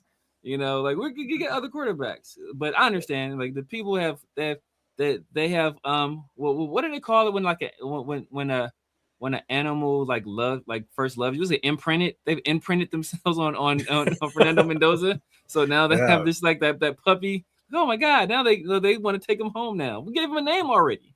Yeah. That's why Bob the Surfer's not in our chat anymore. Exactly. My guy, Delafonte 15. Delafante. You sound like you were a member of that halftime show on Sunday, bro. Shout out to you, Delafonte. Is Mendoza similar to the Jeanty pick? He's similar insofar as I think it will be a reach. I think both of those guys are good players. I think that the Raiders will do similar to what they did with Jeanty and overdraft him. And I don't think we have the talent to really take advantage of his skill set right now. Just like we don't have the advantage to take. We didn't have the advantage to we didn't have the players or the roster to take advantage of Jeanty's skill set this past year. And I think both guys will likely struggle. Well, we are seeing Jeanty struggle early. I think Fernando Mendoza will struggle early until we get the necessary pieces in place that fits what he likes to do with the ball. I don't think we have a back shoulder guy right now. I don't think we have a guy that's really going to win on those deep comeback routes or those deep outside routes. And those are the routes he essentially lived on at Indiana. So I think it could be very tough early on for Fernando Mendoza, just like it was tough last year for Ashton Jeanty. I think if we get the proper infrastructure in place, and we already have our head coach, but if we get the roster in place, I think both of those guys can be good NFL players. But like I said, I don't think those guys are franchise lifters, in my opinion. I think those are guys that are very good and can operate very well in the system as long as it fits their talent and the talent is around to help support them also. The only thing I would say to that, the only difference between picking a Mendoza at 1 and a Jeanty at 6 is that Mendoza, you understand why you do it. We need a quarterback. If Clint Kubiak feels like he is the guy, then I understand it. Yeah. Jeanty, I didn't understand at all. That's the problem, is that, you're only as good as your offensive line as a running back, and we didn't have an offensive line. And at the same time, we had a quarterback issue, which means Jeanty is now you're not going to re-sign him if you get Mendoza. And now Mendoza is going to get a massive contract in that 5th year. And so it's like running backs just aren't worth a top 10 pick, in my opinion, because most likely when you're picking top 10, you have so many needs, and most likely your offensive line is struggling. And so unless you address it properly, I just don't see where a running back should go top 10. And so whereas Mendoza, I'd understand why you got it, where I just don't see a world where you pick a running back top 10. I wouldn't hate I wouldn't hate us taking Mendoza number 1. I said, that's not my it's like the Kubiak hire. I don't hate the Kubiak hire. I would prefer to go a different direction. But as 805 stated, the positional value is nowhere near the same. Obviously, quarterback is the most important position in all of football, possibly in all of professional sports. And this is not a deep quarterback class. We took Ashton Jeanty at 6 overall, and possibly the deepest running back class of all time. If we take Fernando Mendoza number 1, he's essentially the only quarterback that a lot of people think is truly worthy of a first-round pick. And Ty Simpson, will likely go in the first round as well. But I think a lot of people get the feeling that he's being pushed up just because this is such a weak class. Did you get the next one too? Yeah, let me get this. My guy Omega, Kubiak fired on account of making the team fall asleep at halftime in the locker room. Yes. Yes. Don't egg him on. Jesus Christ. Do not egg him on. My God. See, he highlighted that for a reason. I got sleep mask. I'm gonna be selling Kubiak sleep mask for everybody. It's gonna be the kind that you can warm up in the microwave or put in the freezer. It's gonna be dual. I got you guys. Oh man, Jeff, I'm gonna get to it. I see it. I'm gonna go back up to the chat, but I'm gonna get to it first. I'll go back up to the chat, guys. Appreciate you throwing a super chat out there on Severe side, man. Severe, if you want to go after that one. You guys have to stop making sense on why not to take Mendoza, or reason why Jeanty was not the right one for us in 2025. Yeah, man. A lot of people don't want to hear it. I guess I understand, because as fans, people, the narratives around these players, and people get swept up in these narratives. And it was easy for that to happen, especially when you're not paying attention to this all the time, or going back and watching the game film or analyzing our roster.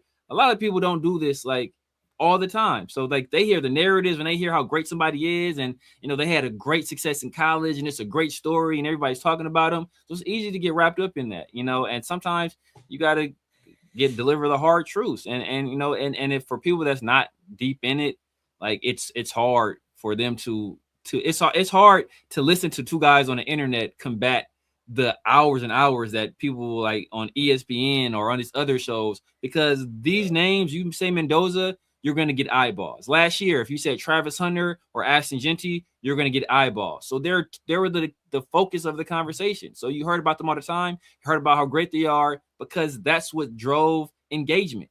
And that's what's happening right now. So, you know, it's easy to get swept up in that. And the shiny object is always fun to talk about. It's always fun to talk about, and it's always entertaining to talk about because it's exciting. Yeah. You know, and I think that's what makes it tough. So, all right, so let's get to some of this O-line talk, or this coaching talk. Let's see, but Jeff, man, I appreciate you throwing a super chat out there. Pigs, real quick. She said my dark horse quarterback who happened to like my Twitter post, Jack Strand. Jack Strand. I don't know who that is. I've heard that name before. Is he? Damn, where did I heard that name before? I got more research to do. I've heard that name before. I just like somebody else mentioned it. Or it might have been him that mentioned it before too. Where is that Jack Strand? Where is that name from? Damn. I just heard that name. It was on one of our lives. Was it? Okay. I want to say it was on one of our lives. You look that up, and as you look that up, Silver and Facts, let's draft Ty Simpson instead. And I don't know if you're just kind of saying that you have a question mark on there. I don't know if you're saying it like sarcastically, not sure. But the one thing I will say about Ty Simpson, go back and watch Ty Simpson's game film and go look at what Clint Kubiak likes to do on offense. Ty Simpson is probably the most pro-ready. I'm not saying he's better than Fernando. I'm not saying that he is going to be a better quarterback. But if you talk about what Ty Simpson was asked to do in college, work under center, play action out of under center, Ty Simpson will probably be more prepared to be familiar with what Clint Kubiak wants to do on offense than Fernando Mendoza. I'm not saying draft him over Fernando Mendoza. I'm just saying don't be surprised if Clint Kubiak is looking at Ty Simpson as a potential option. Don't be surprised. It's Minnesota State Moorhead. But that's what I don't know. I want to say he got an invite to one of the celebrities. Was it the Shrine Bowl? I want to say he got an invite to one of the All-Star games. It might have been the Shrine Bowl. I want to say he went somewhere though, and people were he put on a nice showing. I want to say. Got it. Okay. Yeah, I have to look him up. Let's see. Okay. Jamal Lewis turned the Ravens into a Super Bowl team year one. He did, but they had a damn good defense. Don't think it was just Jamal Lewis. That defense was one of the best we've ever seen. So I think that's what helped out. I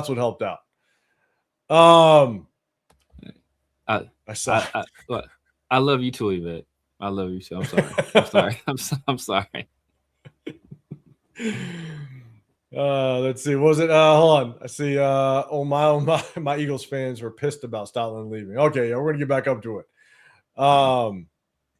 John, you got the hashtag. As much as I love you guys, I think you both will be eating crow at the end of the year because Mendoza will be as good as advertised.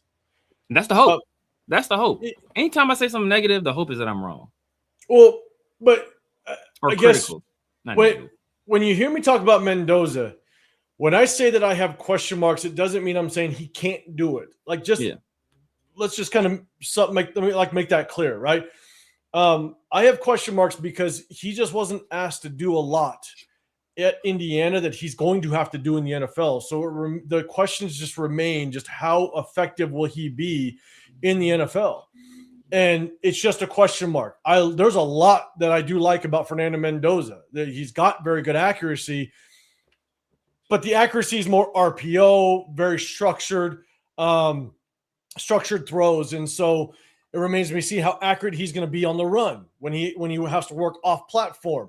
That's where I have question marks. And so can he adapt well to the speed, especially when it comes to pass rush, because his eyes drop very quickly in the pocket. There's just things that I question. There's a lot to like about him. Arm strength, accuracy. He is very poised at times, you know what I'm saying? When he is under pressure, when the moment is on him, he does a very good job through that. So I'm not not saying that there's not a lot to like about him. There's just question marks as to how it relates to him transferring to the NFL. Yeah. And so, and can Clint Kubiak get the best out of him? Yeah. You know, that just remains to be seen. And so if he turns out really good, then yeah, I'll have to say that my questions were wrong. Right? That's all I could say. Yeah. And we both hope that, you know, he checks all the boxes, and he if we do end up taking him, he's the best player that we could have possibly taken, and he turns out to be the best player in the entire draft. Like, that is the hope all the time. Like, I hope Ashton Jeanty turns into Barry Sanders, like everybody told me he was already. And, you know, like, that is the hope, because all that does is make us a winning franchise.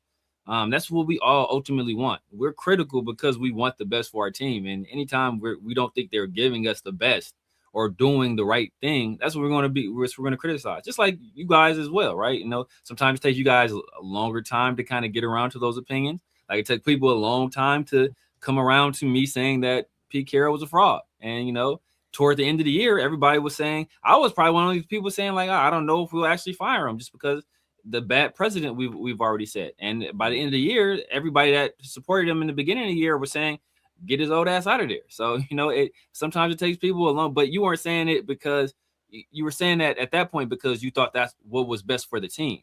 And that's what we're saying right now. We're saying we want the Raiders to do what's best for the Raiders. Yeah. And I've always said this. I've said this multiple times. One of the hardest things to do in sports is evaluate the quarterback position and how are they going to translate well to the NFL, because they could go to just a bad organization. You might be behind them, and they go to a bad organization and it screwed them. That's why I'll be real. As much as I had a third round grade on Shedeur, and that doesn't mean I would, like, if I would have drafted Shedeur in the 4th, even though everybody was like, "Oh, you have a third round grade on him. That's why you hate him." They turn that into hate, where it's like, no, I don't hate him. I think he's got some good upside, but I would take him in the 3rd. That's where my grade was, and I would have taken him in the 4th because of the quarterback needs that we had.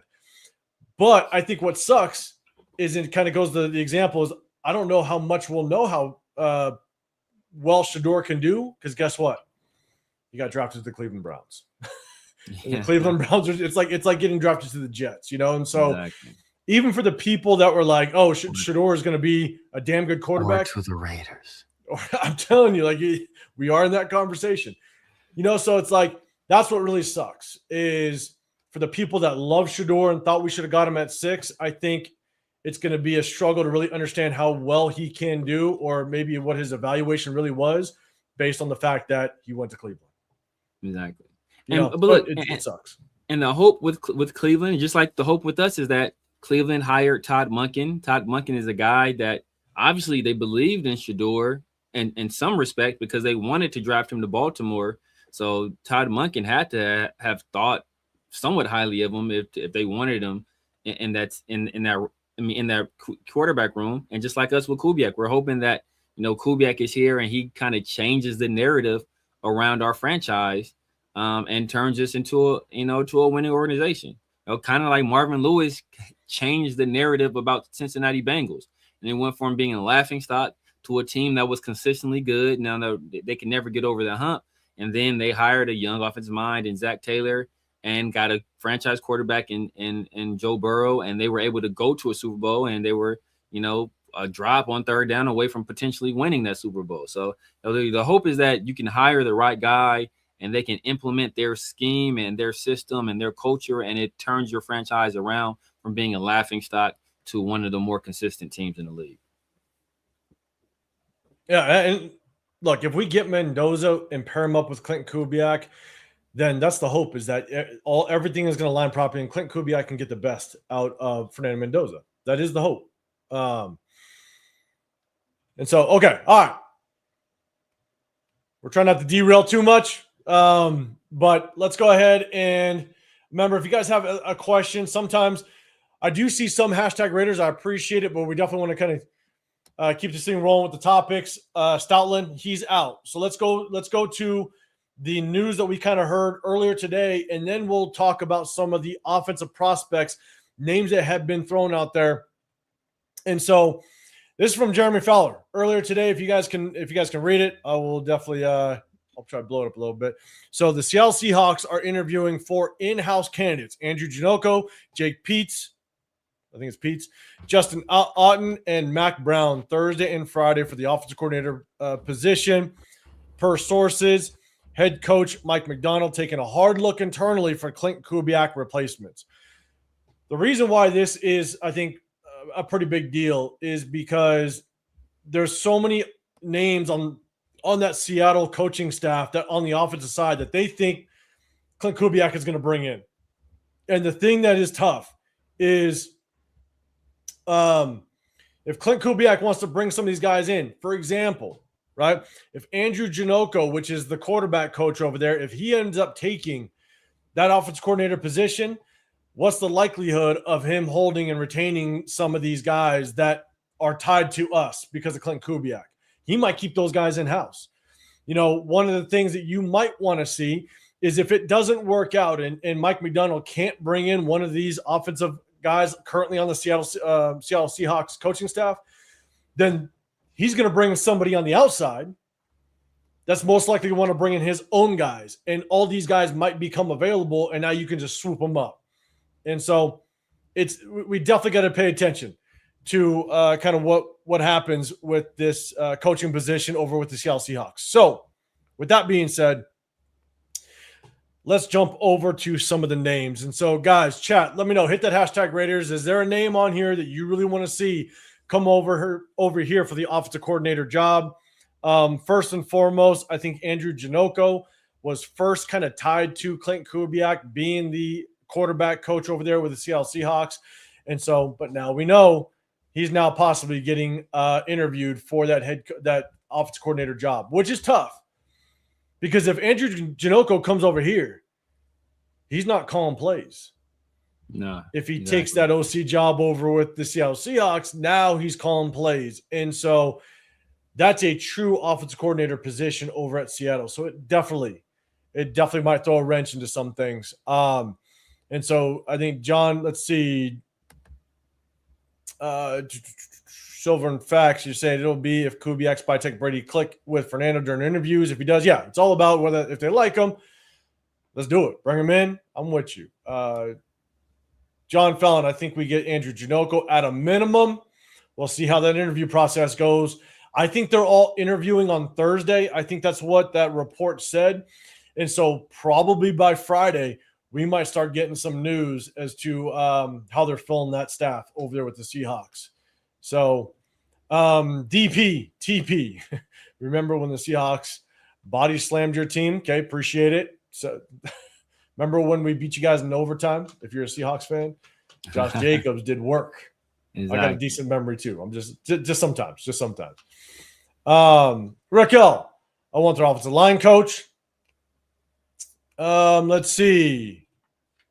All right, Raymond. I'm a Raider Nation until I die, but I think I'm gonna stay off these podcasts, man. Just to much ranting about nothing. All right, see you later, big dog. Let's see, Raquel. Yeah, you said that again. Okay, that was a repeat. Let's see. Ken, Mac, we'll give you Schwartz and Judy for a second. We'll talk about that a little bit later. Let's see. Raquel likes Janocko. JD's, you like Janocko?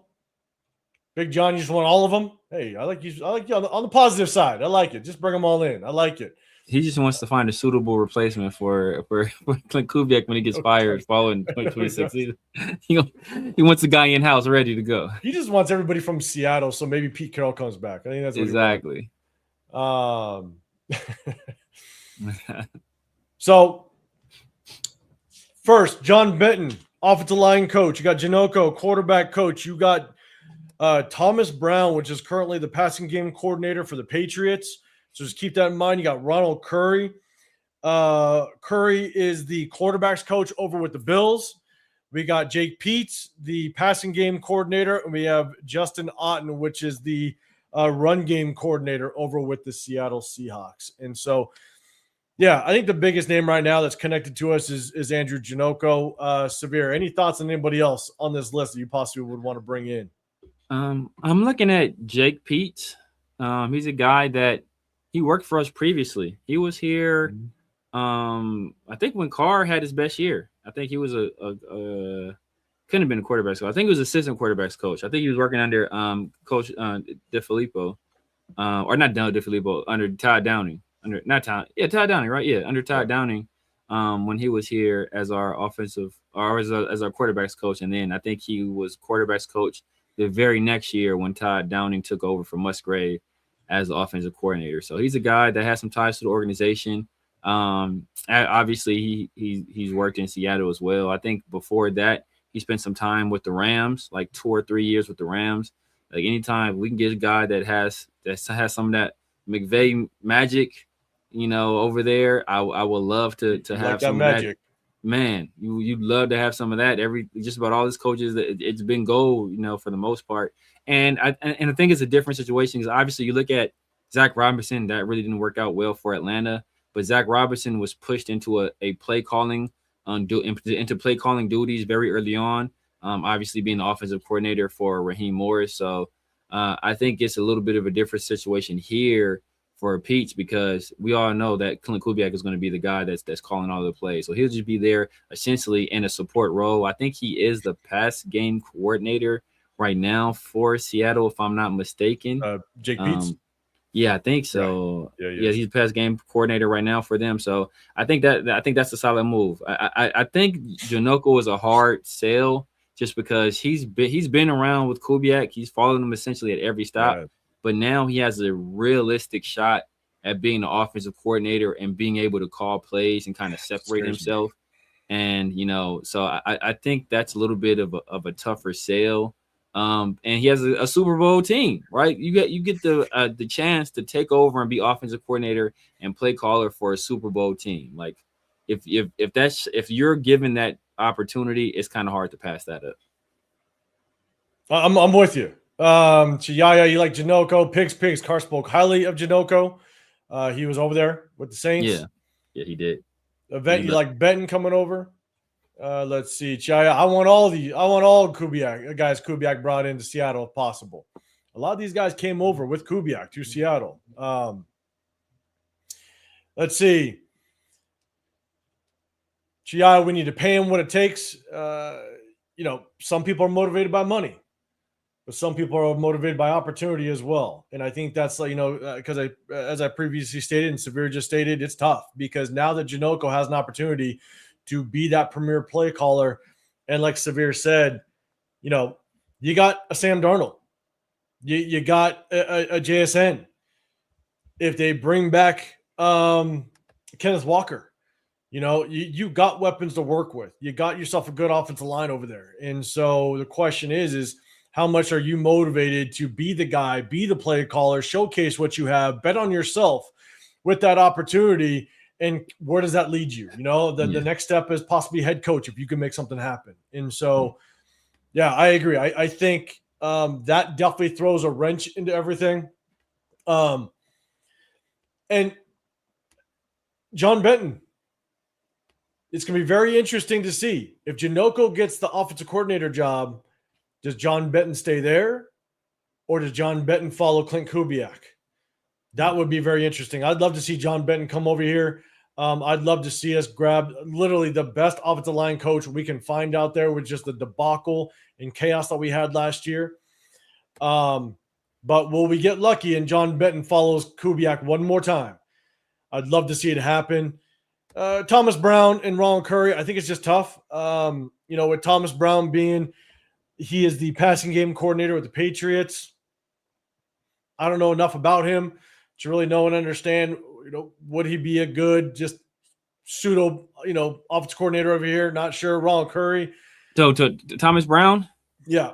Thomas Brown is a guy I really actually like a lot. Yeah. I just don't think it's going to happen just because I don't know if there's any ties between him and Kubiak, but he also spent time with the Rams.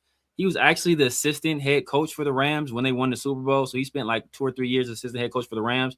He was offensive coordinator for the Bears under Eberflus, I want to say, under Eberflus. And he was actually interim head coach after they fired Eberflus. So he has head coaching experience as well. So not only does he already have offensive coordinator experience, he has some head coaching experience because he was the interim there. So he's a guy that I would love. Like I said, he's another guy that has some of that McVay magic has been around it. And he was the running backs coach, I think run game coordinator too, if I'm not mistaken. And we all know that the Rams, they were a pretty prolific running team for a while there. So he's a guy I would like as well. I just don't see the connections there. So I don't think that's a real possibility. So that's why I'm looking more at Pete and Janocko. But like I said, Janocko, I think if he gets the OC job in Seattle, I think he almost has to take it. It would make all the sense in the world. I think that's why the news is going to be very interesting the next couple of days after those interviews on Thursday. Ronald Curry, again, I don't know much about his history. It'd be very interesting. I'll probably do a little more deep dive over the next couple of days, and if we have time to talk about it over on Sunday when we go live, we'll do more of a deep dive. But I'm with you on Jake Peets. If we don't get Janocko to come over here, Jake Peets would be a very good piece to bring over here, knowing that he's the passing game coordinator, and you can kind of hit the ground running with the familiarity that he will have with Clayton Kubiak in installing his system. It's not just about, and that's what's great about Janocko. It's great about John Benton, Jake Peets, obviously Justin Otten be the run game coordinator. When you can bring guys in that share the same terminology, you know, when I teach coaches, when I've done coaches clinics and stuff, you know, I've been in front of high school coaches, and one of the things that I teach them, I've been in front of high school coaches as well as youth coaches, and this is important at the younger levels. But you can call an interception 20 different ways. You can call it an interception. You can call it, you know, a pick. You can call it a turnover. You can call it, you know, if you want to go old school. In the Oski days, you can call it Oski in the old school, right? But there's so many different ways that you can call one thing. Yeah. And that's what happens with coaches. And I've always told coaches that I've been with when I was a head coach, as well as just a coordinator, I made sure that my terminology was the same across the board, because the one thing you don't want to do is you want to confuse your players. And that could minimize the confusion. Everybody could be on the same page. And so if you bring in a John Benton, a Jake Peets, even with the passing game coordinator, because the passing plays can be very, very, I want to say difficult, but they could be very confusing at times. Yeah. If the terminology isn't the same, especially with the audibles, with the adjustments at the line of scrimmage, even post snap, bringing guys in that share the same terminology, and you can hit the ground running and share it with the group collectively, I think it's huge.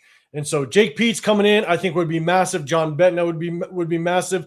Justin Otten, I think would be a good addition. But I think if I could pick just a few on this list, yeah, Janocko, bring them over. Jake Peets as well as John Benton. Let's bring those guys over. Let's see if we could do that and shorten the learning curve with this coaching staff. And so those would be kind of my guys. I'd love to see them come over. JD, you're saying, I'm wondering if Kubiak is in their ear while he's in Seattle for the parade. He might be one step ahead by going back to Seattle today. Maybe. I'm sure it's the Seattle brass, knowing that it was very likely that Kubiak was going to get a head coaching job this cycle. I'm sure they've already started working the room. And I'm sure Kubiak was working those guys too. But, you know, I think what they can offer especially to a guy like Janocko, I think that's a little bit more than what Kubiak can offer, just because they can actually offer play calling responsibilities. And Kubiak, we all know, he's not going to relinquish that, especially not early in his coaching tenure. Yeah. And Dylan's saying, Seattle's keeping Jake Peets and most of their staff. They said it's easy to say that. It's easy to say that with no offer on the table. It's like, I'm staying right here. And then the offer comes in front of you, and it's more money you have ever made in your life and a bigger opportunity. Well, then, you know, those minds start to change. And that's why, I'll be real, that's why I think it's going to be very important for us to kind of pay attention as time goes on. in these next couple of days because those interviews are going down. Pigs having expanded language portfolio is a positive, providing everyone is sharing consistently to be in tune. I've got dozens of words for snow as a exactly right. There's so many different words and terminologies for the same exact thing, and so making sure the terminology is the same and everybody's on the same page is extremely important to kind of shorten that learning curve. Yeah. And look, I know we asked the chat earlier. It was OC or DC. I think the majority of the chat said DC was the most important hire, but there's just something to put in you guys' ear. A lot of these OCs, they're being snapped up really quickly. Yeah, and I know we want to devalue the OC position because we have Clint Kubiak here as the head coach, but think that this is the guy that's going to be working the most closely with whatever quarterback we have next year. And I think a lot of people are assuming that it's going to be Mendoza. So that's going to be a very important relationship. So you want the most qualified guy in that role as possible. And with the premium being on OCs getting head coaching jobs, and a lot of these other teams having already, us being the very last team to fill the head coaching position, a lot of these roles already being filled up with some of the more qualified guys. Like, it's slim pickings. And some of these other teams, they still need to hire offensive coordinators themselves. So, like we got to kind of act on it as quickly as possible. Yeah, no, I'm with you, Linda. We're going to talk about DCs here in just a second. Jaya, who did Seattle interview for OC last year? I don't know. I'm not sure myself. Yeah. Big John, high expectations. If Kubiak has the Raiders to 11-6 record, I'll change my mind about him. God damn it, Big John. That's just staying 10 toes down. That's just staying 10 toes down on Pete Carroll. That's what that is. 11-6. Oh man, yeah, that's wild. If we win 6, if we're 6-11, I'm elated. Right, exactly. Right. But Big John, you need defenses to win games, not just offense. You're right. Hey, good. Hey, good lead in, Big John. I like your style. Let's talk about some DCs real quick. I like your lead in. You want bring Pete Carroll back as defensive coordinator. bring that cover 3 back.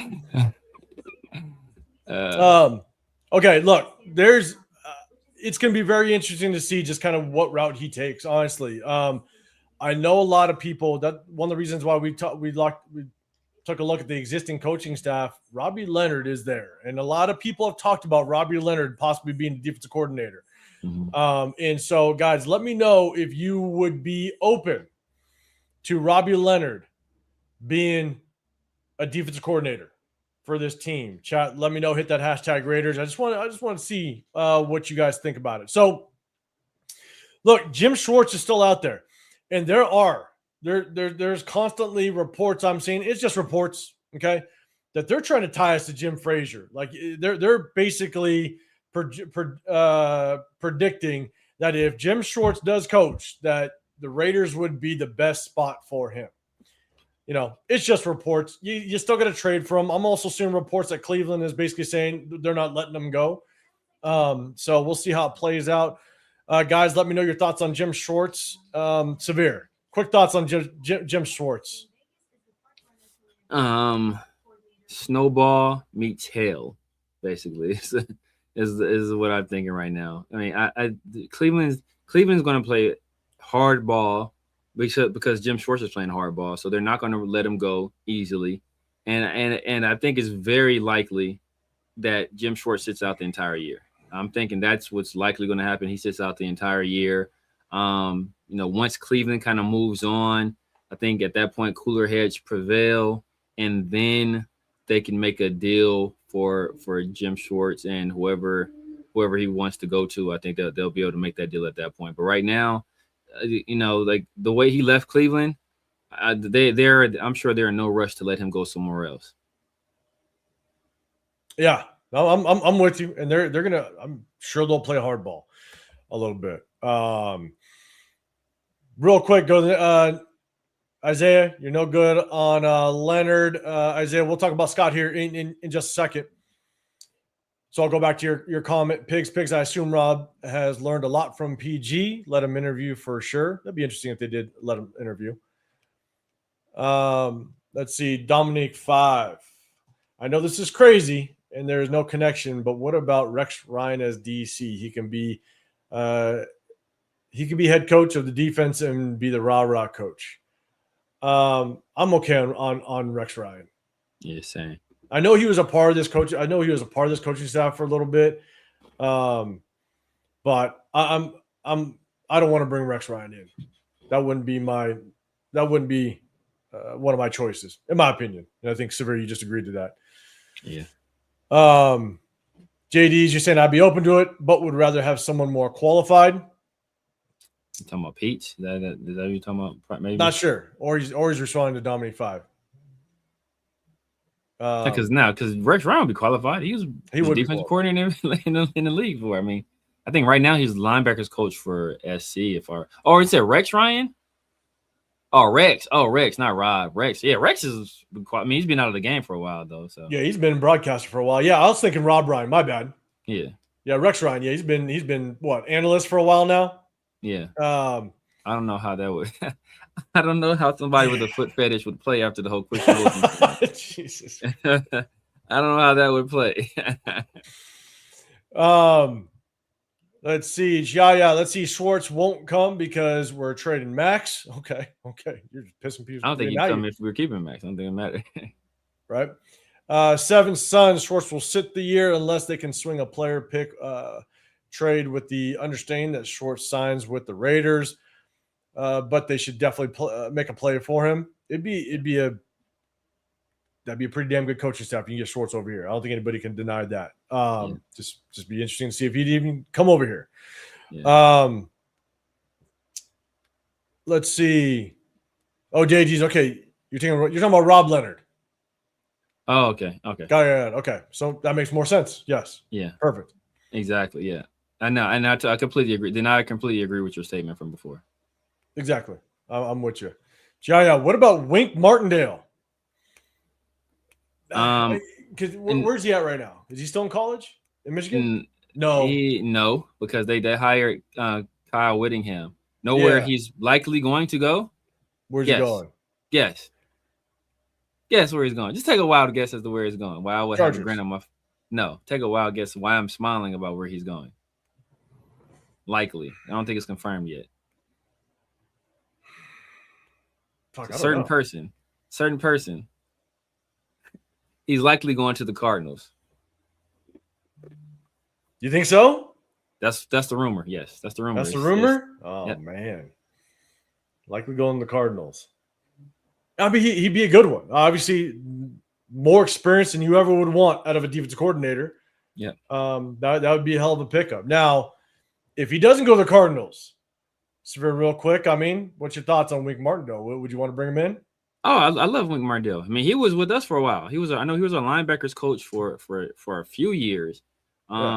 He spent some time with the Giants too, I believe. He was with the Ravens for a little while.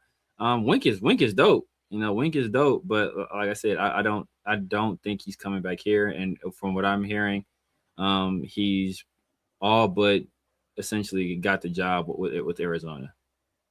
Got it. Okay. All right. You guys getting his coaching staff put together. For action. God damn it. They picked the offensive coordinator is kind of underwhelming, but I understand it though. Okay, Big John. Hey, shout out to you. You got a bulldog named Raider. We're gonna go Raven. Okay. All right. Okay. What up, Raider Zach? What's going on, man? Wink was with the Giants. Yeah, he's with the Giants. He was. Yeah, my bad. Yeah. Okay. Thoughts on Aiden Durden? Aiden Durden he's currently the defensive coordinator over there with the Seattle Seahawks, but he's obviously he's not the main guy, right? Mike McDonald is basically either calling that defense or he is the one basically coordinating that defense, putting it in place. And so it would have to be some sort of an upgrade, because if you want a lateral move, then you got to at least trade for him. The Seahawks got to allow him to kind of opt out of that contract. We'd have to buy him out, There's details that go far beyond than just picking him up. But I'd be curious if Aiden Durden would be, or Durde, I think it's his, Durde would be an option, given the fact that he's got that history over there with that Seattle Seahawks defense. He's been able to kind of see it be put together. Chat, let us know what your thoughts are on Aiden Durde. Severe, what's your thoughts? I mean, I would love it. Obviously, him working under Mike McDonald, how well that defense, that defense got them to the Super Bowl, won them the Super Bowl. Along with, obviously the prowess of the running game that they were able to put together. So I would love that, have that guy come over here, keep a little bit of chemistry between Kubiak and him. Kubiak hopefully is able to do his thing in the running game once again. He's able to lead that defense and turn it into a good unit. I don't know if he'll be able to do it, just because for him to make a lateral move, it will require the Seattle Seahawks to give him the permission to do so. And I don't know if they will, especially if you're already losing your offensive coordinator. Do you want to be replacing your offensive coordinator and your defensive coordinator in the same offseason if you don't have to? I think the answer will be no, especially coming off winning the Super Bowl. Understand that teams, realize that there will be turnover once you win the Super Bowl, and the other organizations are going to be poaching players from your staff. But if you can prevent it, you likely do. And, I'm sure they'd prefer not to lose both coordinators in the same offseason after winning the whole thing. I'm with you. They're not going to let him go. It would be truly a lateral move unless you gave Aiden Durde, I think, we went over this our last live. If you actually bring him over as the defensive coordinator, but also / assistant head coach, that's technically a promotion. So you could actually pull that off without having to trade or anything like that, worried about contracts, stuff like that. And so I just don't see him. I don't see Clint Kubiak possibly doing that. So there's a good chance he stays there. Next up, guys, let us know let's see, I think there was a couple people that did Chiaya. I'm fine with Durde. Vet's got experienced defense in there. Chiaya, I'm just praying that Frazier comes as an assistant head coach. We'll talk about Frazier just here in a second. Red New Essential, what's going on, man? Taino Raider, what's happening, man? Appreciate you popping up in here. DK in the building. What's going on, man? We're talking about it. We're talking about it, man. Okay, next up, Carl Scott. Look, I did do some research on Carl Scott. He doesn't have a whole lot of history when it comes to coaching. Basically, I believe it was 2021. He was with, I believe it was the Vikings. And then basically he now finds himself with the Seattle Seahawks. Bringing him over as an actual defensive coordinator, I think Clint Kubiak's got to have just a lot of confidence in him. He had to be able to make a damn good impression on Clint Kubiak with the minimal experience he has coaching in the National Football League, and then with no I believe, looking at his history, he has no real defensive coordinator experience. It's all been somewhat just defensive back history. I think it'd be a risk, but if you can get a piece of that Seattle coaching staff, and if you have confidence in them, then hey, bring them over, because right now it is kind of slim pickings a little bit as it relates to potential DCs. And so wouldn't be overly excited about it, but I'd understand the pathway, and at least Clint Kubiak does have experience with him. Severe, what's your thoughts? In chat, let me know what your thoughts are on Carl Scott as well. Carl Scott is intriguing. You're right. He did break into the league with the Vikings as the DB coach. I believe that was with Kubiak. I believe when Kubiak was there as well that year under Zimmer. I think Zimmer was head coach at the time. Mm-hmm. And before that, he spent time working under, possibly the greatest college coach of all time, and a guy known for his development of defensive backs, and Nick Saban. I think he was a secondary coach or DB coach with Nick Saban at Alabama. He did have a cup of tea, or a cup of coffee rather, as a defensive coordinator with a small school. I can't remember what school it was. It was an FCF school when I looked it up. I don't remember. I'm sure somebody in the chat will be able to remember it. I can't remember, but he did have defensive coordinator. But like I said, it was like some FCF school, some small school, so it wasn't like not even like Power 5 defensive coordinating. So like that's tough role. But I do like what he's done with the secondary in Seattle. You know, Seattle has poured some resources into the secondary, and he's turned those guys into some good players. So you see what he's doing this year with Nicky and Memori. Obviously Kobe Bryant is a guy out of Cincinnati who played opposite of Sauce Gardner.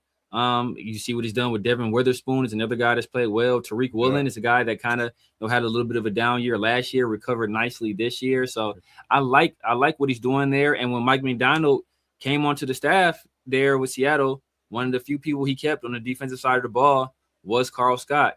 My main issue is that when you have a young offensive coordinator background, head coach, and especially one that's going to call plays, he's essentially not going to be able to spend any time really with the defensive side of the ball, because being a head coach and the play caller, you're going to have to dedicate 95% of your time to offense, really.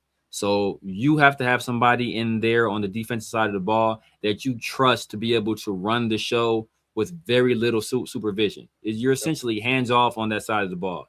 And is Carl Scott a guy that you are willing to take that risk on? I don't think he is.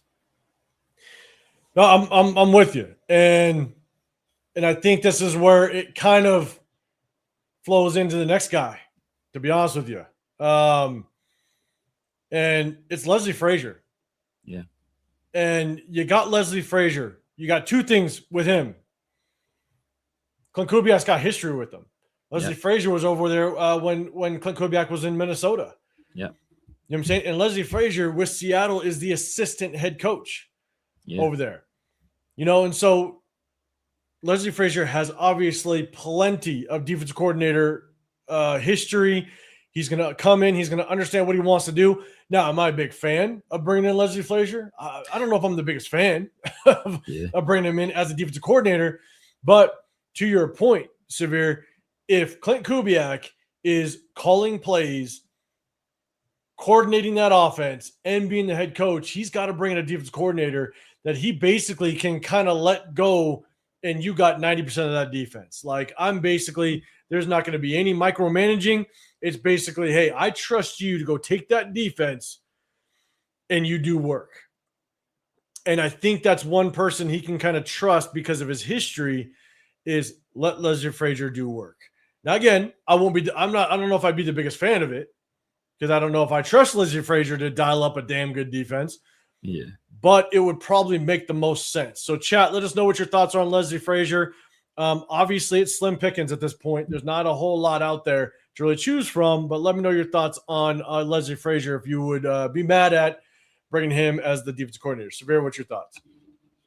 I think that is probably the ideal hire. Him, him and Joe Woods are probably the ideal hire, because they're both experienced guys. They have experience being defensive coordinators. You know that they can run the show. The thing that's good about Leslie Frazier is that he's actually been a head coach before, so he also brings that dimension to it also. He's been a successful defense. He was a defensive coordinator for the Bills for a long time under McDermott. Obviously, he transitioned to being the defensive coordinator now, working on being a assistant head coach under Mike McDonald. And what that hire will remind me of is when the Rams hired Sean McVay. It was like 2017, I think it was 2017. I think it was 2017. Who did Sean McVay hire as his defensive coordinator? Wade Phillips, right? And they're about the same age. I think Wade Phillips was like 67 at that time. Leslie Frazier is 66 right now. So, like, there is some parallels there with Sean McVay was a young hotshot offensive coordinator coming to a really bad team that people thought was going to be horrible, and he understood that there was going to be a lot of work to be done. He was going to have to take over the development of a young quarterback in Jared Goff, who essentially, had withered on a vine the year before because Jeff Fisher didn't know what the hell he was doing. It could be a similar situation this year with us and Fernando Mendoza, where Clint Kubiak's going to have to be very hands-on with implementing his system and helping whatever offensive coordinator he chooses coach Fernando Mendoza along, as well as being able to really dive deep into game planning every single week to put together a menu of plays as the play caller, working in tandem with his offensive coordinator. So he's not going to have a lot of time to do that stuff, but he'll have a veteran in a guy like Leslie Frazier, who's done it, who's been the head coach, who's been the defensive coordinator, who's had some very good defenses, who just want to just help this young defensive minded head coach win a Super Bowl. So yep. I think that would be a great hire. And we saw what Wade Phillips was able to do with the Rams, right? They essentially him and Sean McVay turned that thing around year one. Nobody thought the Rams were going to be that good. I want to say they won 12 games his first year or something crazy like that, So like it can happen. It can happen for you. But I think that would be ideal. I know a lot of people don't want an old coach. They want a young guy, but opposite of a young head coach, especially a first-time head coach, getting a defensive-minded guy who has experience not only as a head coach but as a coordinator and running the show, I think that is going to be vital, especially in the early years for Clint Kubiak and his success going forward. No, I agree. I think that's why it does put Leslie Frazier in play. Definitely in play of potentially getting a defense coordinator job over here. Again, I don't know how much of a upgrade it would be because he's currently the assistant head coach at the Seattle Seahawks. And so I don't know how that's going to work out. Do you have to actually trade him? Do you have to buy out a contract? I don't know how that would work. But DK, is Schwartz off the table or is he still in play? That remains to be seen. We just talked about it. Rumors are that Cleveland is not going to let him go, not going to allow him out of that contract, and there's a good chance that he just sits out this year. So, look, I think we're just going to keep our ears to the ground and see if news pops up with him. Iverson in the building. You want to talk about Maxx? Maybe we'll finish off this show talking about Maxx. We'll finish off. We're going to get through these coaches. This is really the last thing we're going to do, and we'll just do. We'll talk about Maxx here in just a second. And Mike Hawley, that was not me. No, that was not me on a Q show at all. Want to bring back AP as a DC. That was not me. Appreciate everybody in the building. Do us a favor. Double tap that screen, hit the like button, hit that sub button. Haven't shouted out in a while. If you guys don't know, you got the Severe Raider on this side. I'm 805 Raider, Real Talk Raider Nation. We hit you guys on Wednesdays and Sundays. We break down game film. And we got our 1/3 missing today, but he'll be back with us on Sunday. That's Chris Tech Show podcast. So after this show, definitely go hit him up as well. Chiaya, Frazier pounded the table for Kubiak in Seattle. Hey, if that rumor is right, if that is true, Kubiak might bring him over. Exactly. You know what I'm saying? And so Raiders Zach, 100% right. Severe has to be a guy who can run his household on defense. Facts. Agree. JD's is not impressed, it looks like, with Leslie Frazier, I think. I don't think people were impressed with Wade Phillips, but, it worked. Yeah. Not going to try to pronounce it. I apologize. I'm going to go 63-15. I'm going 63-15. We're going to talk about Maxx here in just a second. I don't know when do you know, Dominic, when the last Frazier was a DC? I don't know when the last he was. It was either 2021 or 2022. It was with the Bills. It was 2021 or 2022. Got it. Okay. Yeah, a lot of people aren't too hyped up as it relates to Leslie Frazier. And so let's go last one. Al Harris. Now, I just kind of read something right before we jumped on that there is a chance that Al Harris ends up going to the Commanders as the DC. Because what's his face over there? What's the head coach over there? Dan Quinn. Dan Quinn. It sounded like he basically just kind of cut his OC and his DC. Yeah. And there's a chance that Al Harris might be heading over there. And so, chat, let me know what your thoughts are on Al Harris. If that makes sense, bringing him over here. Severe, what's your thoughts on Al Harris? It's a lot of the same things with Carl Scott, where it's like he's a young guy. I don't think he's ready to just have complete control of that side of the ball and have full autonomy with very little oversight from the head coach. I think the perfect scenario for him is with Commanders, where obviously Dan Quinn is a defensive-minded head coach. But he's also kind of a CEO type head coach, so he's going to give him some reins and let him kind of run things. But he's also going to be there to help support, and he's not going to really be doing a whole lot on the offensive side of the ball. So he will be there to to really bolster up and help support Al Harris and kind of mentor him along. So I think that would be the ideal situation for him. I don't think this is a situation for him. I love what he's done with the secondary in Chicago. Obviously, when you got a guy like Jalen Johnson, you already got one of the better corners in the league to kind of work with. But I think he's done a fantastic job. But like I said, I rather a guy on that side of the ball when we already hired Clint Kubiak, as a young head coach. I'd rather it be his counter, be a guy with more experience, especially if the guy has defensive coordinator experience and head coaching experience. That's ideal. I'm with you. Honestly, would probably just repeat the same thing you just said as it relates to his experience, same as Carl Scott. You want someone that can hit the ground running, that understands what they're doing, has experience. And again, that's why we just kind of said, Leslie Frazier, his name, I think, just kind of fits in there a little bit, especially with the history. What up, Larry? What's going on, man? We kind of talked about the offensive side. We definitely are taking a look at the Seahawks head coach or Seahawks coaching staff, but because it was just reported that Mike Macdonald is going to be possibly looking internally to fulfill that offensive coordinator job. Those interviews are going down tomorrow, so we're definitely keeping our ears to the ground. So we'll see. We just kind of wrapped up the defensive side. They did. They did. The Commanders did hire. Somebody said in chat, Durante Jones. Okay. Then maybe that puts Al Harris in play then. A little over 2 weeks ago. I know they hired OC okay. already, but yeah. Maybe maybe that was an old article that I saw. I just came across. I just Googled his name just to see where he was, and I saw an article that was kind of tying him to that. So maybe it's not for their DC job. Maybe they're looking at Al Harris for a different position, and that's maybe what I got caught up in. Damn social media. Maybe I need to pay attention more.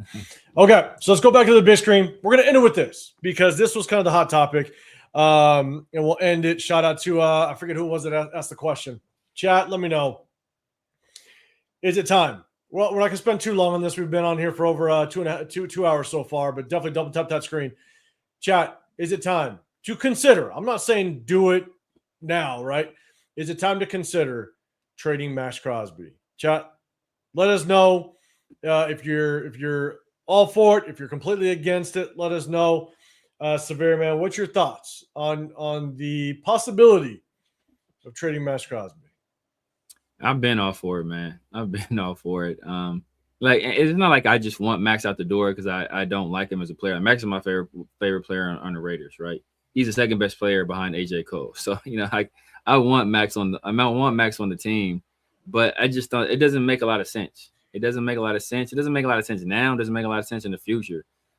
He's a guy that I think he's become increasingly disenfranchised with the Raiders organization. Or disenchanted rather with the Raiders organization as of late, especially the storming out thing after the Raiders decided to shut him down for the year. You see him posting the subliminals and the passive aggressive stuff he was doing on social media. That kind of lets you know where his head is at, and if he's going to handle himself in that way, the second the Raiders do something he doesn't like you don't want to feel that you're being held hostage by your best player. And if you don't do everything that he says or everything that he wants, that he's going to throw a temper tantrum online. Like nobody wants to see that. So and if there's anybody else, the fan base would be crucifying him. But obviously he's built up enough of a cachet of credibility with the fan base that they're not going to do that. But, hey, I call it how I see it, and I'll call anybody out. And the way he behaved was childish. And the timeline that he's on doesn't fit with our timeline. He has his most value right now, even coming off another surgery. I think he's had 7 or 8 surgeries. He's very close to being 30. By the time we have to make another contract decision on him, he's going to be on the wrong side of 30. We have to figure out whether or not we want to give a 31-year-old defensive end who's had, damn near 10 surgeries, another contract extension. Like it just doesn't make sense for us. We're going to be getting a young quarterback, whether that be Fernando Mendoza or whether that be somebody else in the draft. Let's get Maxx to a situation where he can potentially win, and let's get some assets in the meantime to help build our team over here. Like I think that'll be a win-win for everybody. I agree. I think it could be like 60-40. I think people are okay with trading Maxx at this point. That's what it looks like. Because Chiaya, it's time to trade him. Isaiah, yes. Seven Sons, no. And I think you went into a little more detail. We'll talk about that in just a second. Yvette, yes. Dominic 5, yes. Trade Maxx. Taino, you said more yes than no. I apologize. I'm going 63-15. Have to get a great price. I agree with that. John Fallon, just give the Browns a damn fourth pick for Schwartz. Okay, you're kind of going back to Schwartz. Dominic, I've been wanting to trade him. Raider Zach, it's a win-win either way. You don't trade stars, though, and I agree to that. But unfortunately, I think it's one the NBA, thing, brother. This ain't the NBA. In NFL, you definitely do trade stars. You trade stars, and I think what's really tough is you can only blame this organization for missing out on Max's window of success. That's what really sucks is we've missed his window to be a part of a movement to success. And it kind of goes to not this one, but the next one. Keith, if he's not 100% committed, absolutely get what you can with the rebuild. And Seven Sons, you're basically saying, I think it's absurd, an absurd suggestion if you want to win. And this is where how much winning have we done with him on the roster? But it's also you always want to win, but the time frame does not match up with his contract. We want to win, but we know if you go and draft Mendoza, then the time frame is you're most likely hitting that peak in 3 years, and it doesn't match up with Maxx Crosby's time frame, unfortunately. And you want to be able to, because as much as it hurts to say, if you go draft Mendoza, then Maxx is no longer the face of the franchise. The number one overall pick is the face of the franchise, and that's what you build around. And so I think that's where it makes it tough. Again, don't kill the messenger. But unfortunately, that front office has wasted the truly the meat of Max's good years. And so you got to get what you can for him. But I'll kind of give you my take on it. Marty Mart, I don't want to, but I'm open to it. JD's no unless he goes to the Rams. I don't know why you want to take him to the Rams. Maybe because they have some decent draft capital. 63-35. No, don't know why I'm here and I'm an Eagles fan. Okay, I got it. Hey, because we're entertaining this hill, man. That's why you're here. Welcome. Exactly right. Stick around. Tap that like button. Big John, no trade, Maxx. No trade. Maxx trade the first overall pick. He's the opposite. He doesn't want to trade Maxx. He wants to trade the first overall pick. I'm down to trade both. I'm good with trading both. I'm with and you. I've laid out my scenarios. Yeah. And then Seagate, man, you said if we can turn him in, into drafting a number one receiver this year or next, then yes. And that's kind of that's part of looking at the trade, right? What can you get out of it? How much can you actually continue to build the foundation of this thing moving forward, knowing that we were in a complete rebuild? For me, look, I wish Maxx could have been with us and finding that success. You know, Maxx is a Raider. He is everything that we want in a Raider player, right? And again, blame the front office. We just missed out on some of his good years. And at this point, after 2 surgeries, he's going to go downhill. And unfortunately, we're in a complete rebuild, and you don't want to half-ass the rebuild. If you want to take Mendoza, then I think in the same breath, it would make all the sense in the world to trade Maxx Crosby, because you're now on a 3 to 4 year rebuild, and you want to get that draft capital, and it's got to be a good draft capital. If you can get 2 number ones for Maxx, pull that trigger all day long, because now you're building the foundation around that number 1 overall draft pick. And he's got such a damn good contract. It's a tradable contract. There's going to be, I don't know how many teams, but I got to believe there's going to be 5, 6, maybe even 7 teams that will be willing to give you some damn good draft capital to get Maxx onto their roster. And because he just doesn't fit our time frame, I think you got to get the most value out of him as possible right now. And don't half-ass the rebuild. Trade him, get the draft capital, and maybe you can turn it into a number 1 receiver. Right? If you can turn it into a number 1 receiver and get somebody on a rookie contract, and you don't have to trade that, or you don't have to, dump that type of salary cap into a number 1 receiver, if that pans out, it is worth it, in my opinion. So, again, don't shoot the messenger. But at the end of the day, I think it makes sense. So, I agree. It sucks. JD's Rams pick, they picked 13 this year. Yeah. If you can swap them for a 13 and maybe you can get another first rounder next year, I'd do it in a heartbeat. I'm not going to lie. Yeah. 2 firsts will be – the Rams have 2 firsts this year as well. Yeah. And so – give it 1 this year and 1 next year. We all know Les Snead's motto, his mantra. Hey, Les Snead – bro, he doesn't care about draft picks. F them picks. Yeah. Especially they're on win now. They've been in win now for a while now. So like they can get afford, and they've drafted so well that they've been able to get away with it. I mean, and that's why what up, Rebel, you're in here. You're saying you only trade stars if you have the right people in the right places. Coaching and GMs was to use those pick. The GMs were to use those pick wisely. Yeah. And look, I think right now. But the thing is, though, those people, the GM thinks they're the right people. That's the thing. The GM is going to think he's the right person to do it. And that's why, honestly, and look, everybody can kind of hate me for it. That's fine. I'm used to it. If you trade back out of that number 1, and you acquire a minimum of 3 first rounders, and you trade Maxx, and then you can start to build the crap out of this thing, the foundation. Then I would not be opposed to it. If Clint Kubiak likes Mendoza, man, pull the trigger and get it. But then for sure, 110%, I'm trading Maxx, because then I'm getting that draft capital and I'm building the foundation around Fernando Mendoza. So, but we'll be talking about this for a very long time. And if you hate what we're saying, I get it. I'm with you. Come back. Keep talking shit to us. We appreciate y'all.